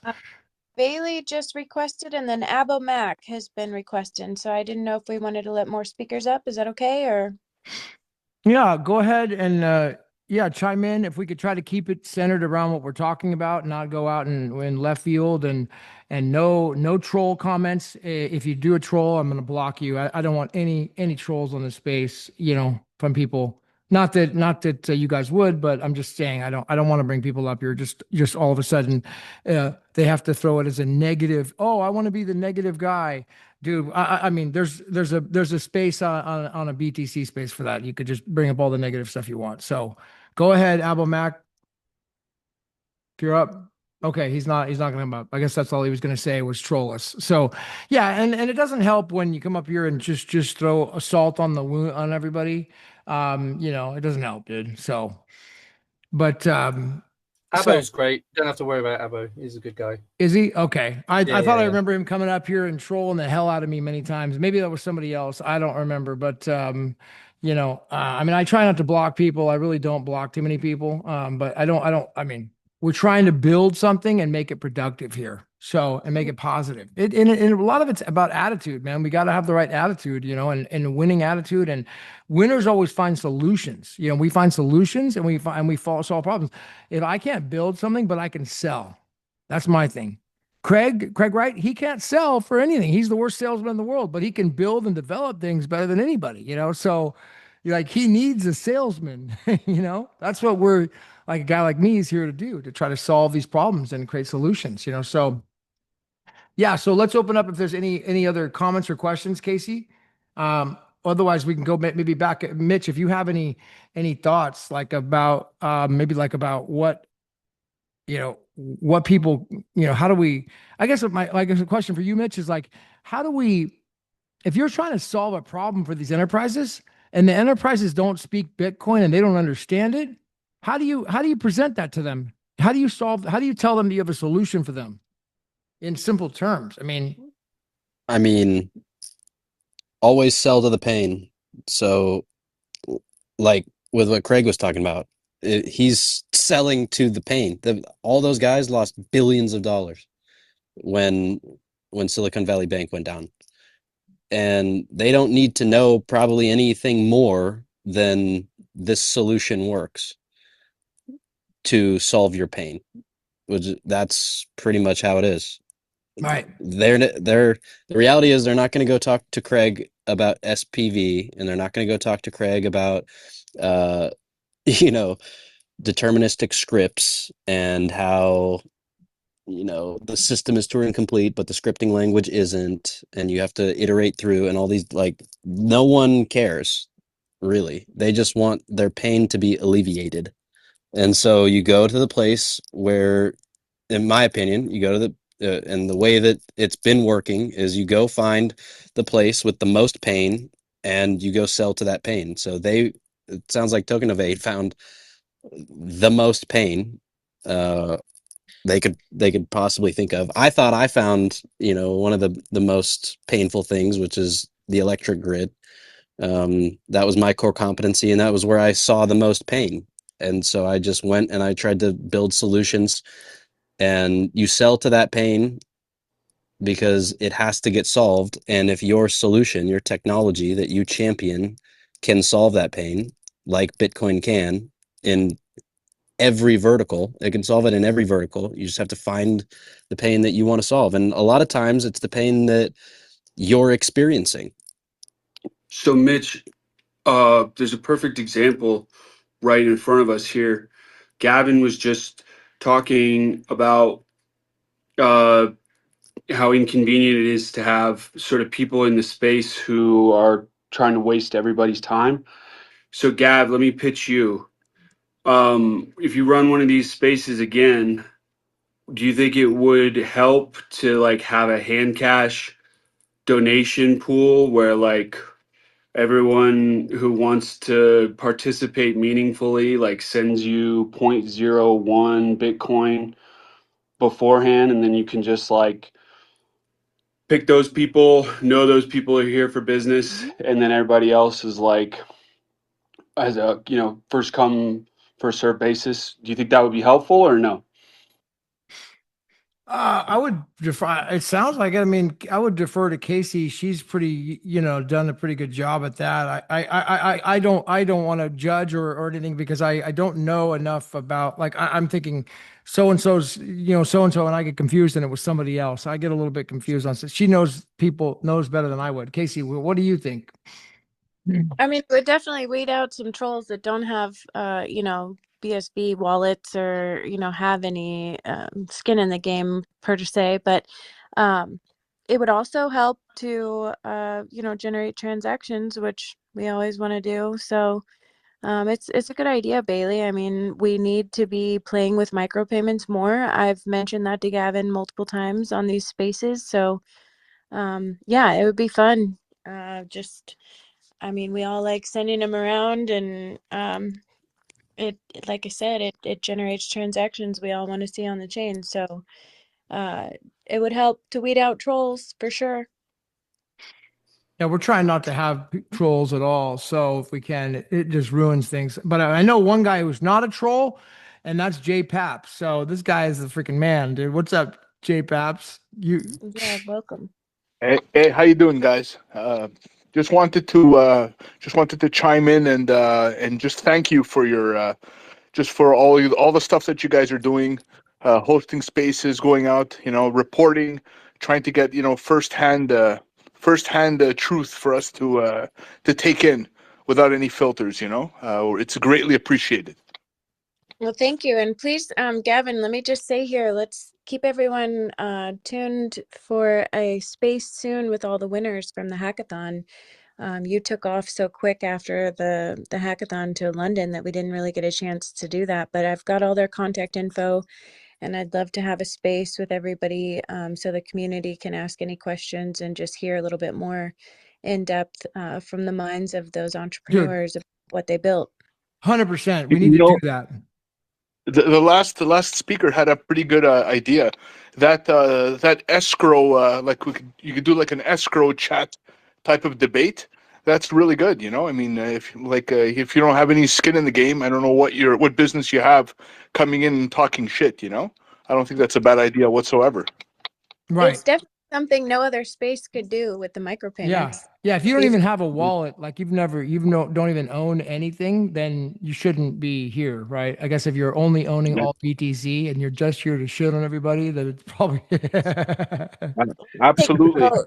Everybody I, in the room I'm that's down to share some micropayments to get up and speak and everything, give us a thumbs up if that sounds like something that'd be fun to do for a future space. I mean, you could do something like a proof of BSV with a certificate server on BRC 100, and it can query your Satoshi basket and see if you have any Satoshis in your wallet client, and then it will let you in. Or, I mean, that's a little bit more sophisticated, especially when we're hosting it on X. But that's the sort of things that you need to start thinking of. Is like, okay, uh, smart Mitch, sorry, what contracts. was that? What was it? You called it the first thing you said on you said it was like downstream of that, whatever it was. BRC was the second thing. The certificate authority. Uh yeah, yeah. Okay. Yeah. Where's So, that? On MetaNet? yeah. Well, you'd have to spin one up, which Oh, could okay. be fun if you're interested in trying this stuff out. They've got a reference. It's called Cool Cert, and you could say, "Hey Claude," or ChatGPT, I want a certificate system that pulls the Satoshi basket and proves that you own Satoshis before you can enter this chat, or you got to prove that you got to show your proof of ownership uh, certificate, stuff like that. Like it's those are quick and easy apps. An escrow service. I can tell you firsthand, escrow is not easy. Um, it's pretty freaking complicated, especially with Scrypt. I know Craig is probably actually working with the op codes, but I'm not quite there yet. So I'm still trying to work with Scrypt, and it's a little too bloated for what we want it to do. It'll get there, but the little stuff, you can start piecing together the components of an application that could be useful with something as simple as a proof of BSV certificate, or proof of not a troll cert. You know what I mean? And Like that Mitch, kind of stuff. sorry, can I just Rod Sirloin was saying that AI is trash. Yeah, but you stand behind its ability. You can build like useful code with using AI on top of the offerings from MetaNet currently, or the BRC Now, 100? I'll preface, AI is shit at coding. It's not good at coding. Oh crap! That doesn't mean it can't help you. You just have to be more. So I was talking to Ty about this because it's a problem that we've been running into, because when you start quote unquote vibe coding, you have the tendency to want to just let it go. And just, when an error pops up, you copy and paste it and you put it in, and you're like, oh shit, it didn't work again. You copy and paste and put it in. The artificial intelligent agent will spin itself in circles forever and make your code base infinitely more complex, and it will never work. That's the way they are now, and I don't see that getting tremendously better in the near term future, unless you as the developer get better, because you actually need to know what you're looking for and be in the terminal with it, and working and debugging and reading and understanding what the code is doing, and writing pseudocode, and researching the packages that you're leveraging, and looking at the data types. You can't be hands off, but you don't have to, like, you can go to Mexico with a Google Translate app, right? You don't have to speak Spanish. You can get around, but you can't be walking down the alley and going to sleep with your wallet on your pocket. You know what I mean? Like, maybe that's Yeah, not the that's a best good analogy, analogy. I hear you. but Yep, it's like, that's a good analogy. like, be vigilant, walk around. You don't have to speak Spanish, but, like, you can get by. Um, it gets better when you start piecing a little bit of the language together, and you'll have the building blocks, and you'll have all the documentation you need to make it happen. But you can't trust it implicitly. It will fail you. Just as a little aside there, on the BSV blockchain repo, they've now got a few Claude agents already specified, so they're really good at providing additional context to help Yep. Claude come up with the appropriate solutions. Yeah, the Claude agents are killer as well. Where is that again? That's on On the BSV blockchain repo on GitHub. on BSV Association. Is that their GitHub? It's BSV-blockchain, I believe, is the correct one. Well, Craig, you're a seasoned dev. Why don't you give us your sort of workflow and how you leverage AI with how you do stuff? Yeah, I use it very little, if I'm honest. Yeah. It's very good when it's got a lot of context, I find, and it's very good at very specific tasks. Like if you're trying to use like a known algorithm or something, it'll be very good at helping you create a function and with the appropriate algorithm in it, and everything will more than likely work. But if you're going for like something that's like it's not so well specified, it's not so well known, like quite a lot of the Bitcoin stuff. So as soon as we start getting to the Bitcoin layer, it's like, oh shit, I've never been here before. Right. It's out of the training distribution. So Yeah, it literally has no exactly. idea what you're talking about when you're like, I want to tokenize this and I want to And use the wallet. It'll go build you a wallet. You know what I it, mean? Like, it it doesn't know what to do. it's getting better. Like especially if you provide a shit ton of context. So one of the things Hmm. I've been doing is I don't know if you use the Claude desktop Yeah. agent. I provide all of the BRC documentation into that, and I get that to write me specs, and then I use Yeah. those specs to feed that into Claude Code, and that helps as well because then you've got like all of the context from the BRCs getting spilled into the specs, and the specs are getting fed into Claude, Sorry, and that what's the tends GitHub? What's the GitHub called again? BSV what? hyphen blockchain, Oh, okay, great, thanks. and in Yeah. there there's three Claude code agents. There's like a BSV wallet agent. There's a BSV library agent for the lower level library, and there's a BSV identity agent for writing overlay networks with identity resolution. Hmm. Yeah. And I actually built one for I built the precursors to a smart contract agent. Um, Mm-hmm. that uses some of the documentation. There's a really good documentation on the opcodes because you can build custom locking scripts inside of the TypeScript SDK. So I've got a Claude agent that it's actually pretty decent. It's not perfect on super complex stuff, but little stuff like multi-sigs and payment channels, it's solid. Yeah, the thing about AI is if you don't know what it's doing, then you might think it's done the right thing. Because Right. quite often it'll come back and go, "Hey, we're done here." And you know, if you're not wise to it, you might think we're done and not notice some bugs. So it's important to kind of double check and triple check your work and its work. Yep. And also move slow and modularly so that you Yes. can plug components in and you're not just trying to one shot a full application. Yeah. Break the system down into the components that you know it needs and then work on each component so that you know it works. Then piece them together. Yeah, and I think the key is if you can't specify something yourself, then the AI is not going to be able to build it. And so you need to be able to express exactly what it is you want it to build. And if you're unable to do that in a way that it can understand, then you're not going to get great results. Right.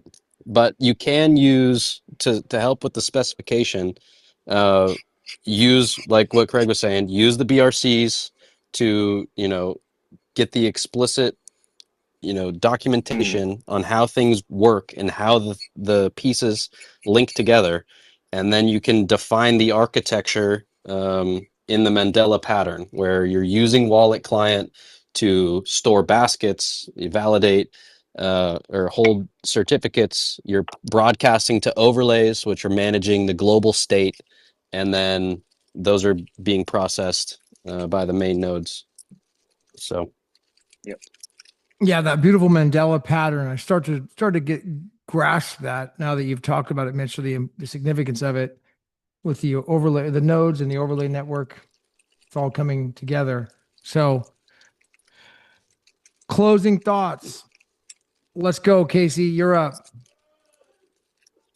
Just thank you everyone for coming, and I'm sad I wasn't there. Hopefully we'll be able to join everyone next year. And yeah, let's stay tuned for that space coming up soon with the hackathon winners. I'm really looking forward to that one too. Yes, please, let's schedule that. And what about January? We got the event in January in Boulder, second week of January. So let's plan for that. I plan on going. Hope to see you all there if you guys can make it. Nice. Let's do it. Mitch, Binary. Yeah, hopefully I can make it back home to Colorado to do the hackathon. We'll see how my winter ends up looking. But everyone, it was great to talk to you. Craig, it was great to talk to you. I'd like to, continue talking. You're a wealth of knowledge and definitely could probably answer some of my questions. And also just keeping in touch would be cool. So appreciate it, everyone. Anytime, Mitch. Yeah, just reach out anytime. Yeah, right on. Mr. Ben. It was just basically the blockchain conference was just fantastic. It was so good to meet everybody. I really thoroughly enjoyed it, and just to put some faces to the names, to meet you, Gavin, to meet Scott and everybody. It was brilliant. It was such a great couple of days, and yeah, I came up completely buzzed up, and yeah, good time. So Yeah, very much. Those relationships, having the in-person connection like that, will go down. It pretty much cements this going forward, because you build that and you realize, like, this is I want to share a story, and I want to give closing thoughts here. But Vincent, he's not on here. He has a handle on X, and I don't know what it is, but I've known him for the past few years, and he came up to me. He's building the Pepe meme coin on BSV blockchain, and he has these brilliant, funny satire Pepe meme pictures, NFTs that he's done. Someone know the? He's Shadley Lay Vision @Shadley Lay Vision on @Shadley Lay Vision. Shadowly, yeah. Yeah. Brilliant, Shadowly, dude. yeah. It's so funny. It's brilliant because he's labeling a lot of the things that the other, like the enemy, will call us. Cult.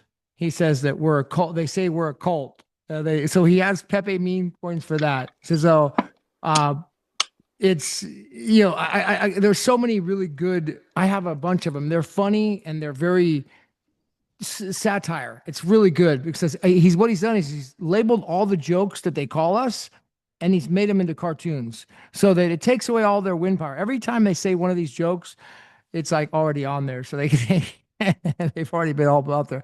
But what he does, he comes up to me and we're sitting down at dinner, one of the after parties, and he's like, Gavin, I want to apologize to you. And I'm like, what? What do you mean apologize? He's like, I I misjudged you as being a one of the the next Edgar Hansen infiltrator of this.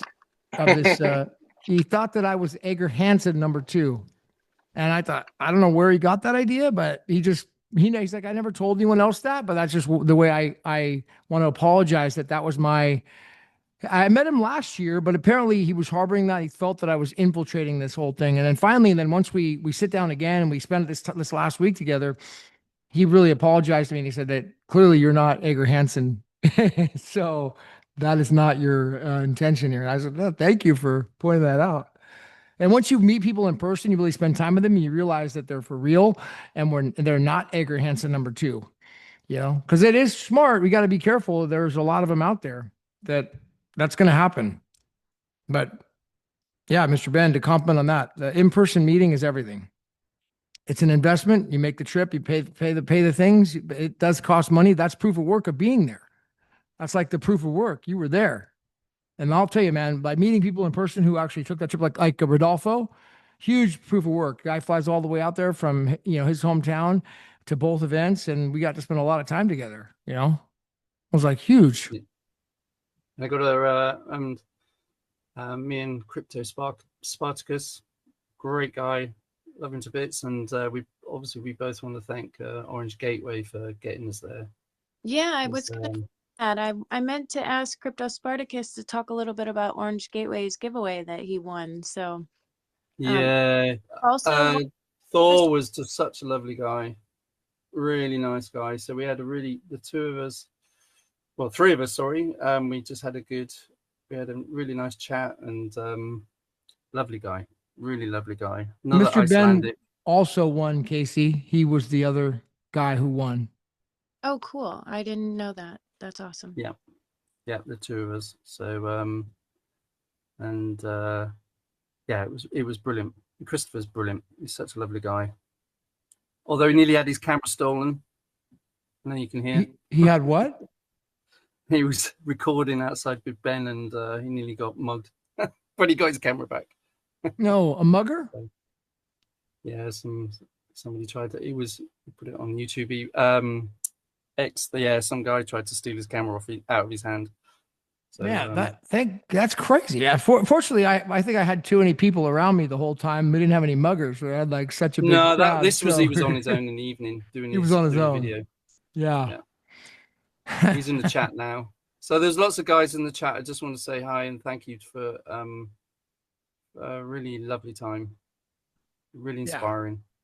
Yeah. Very inspiring. Definitely.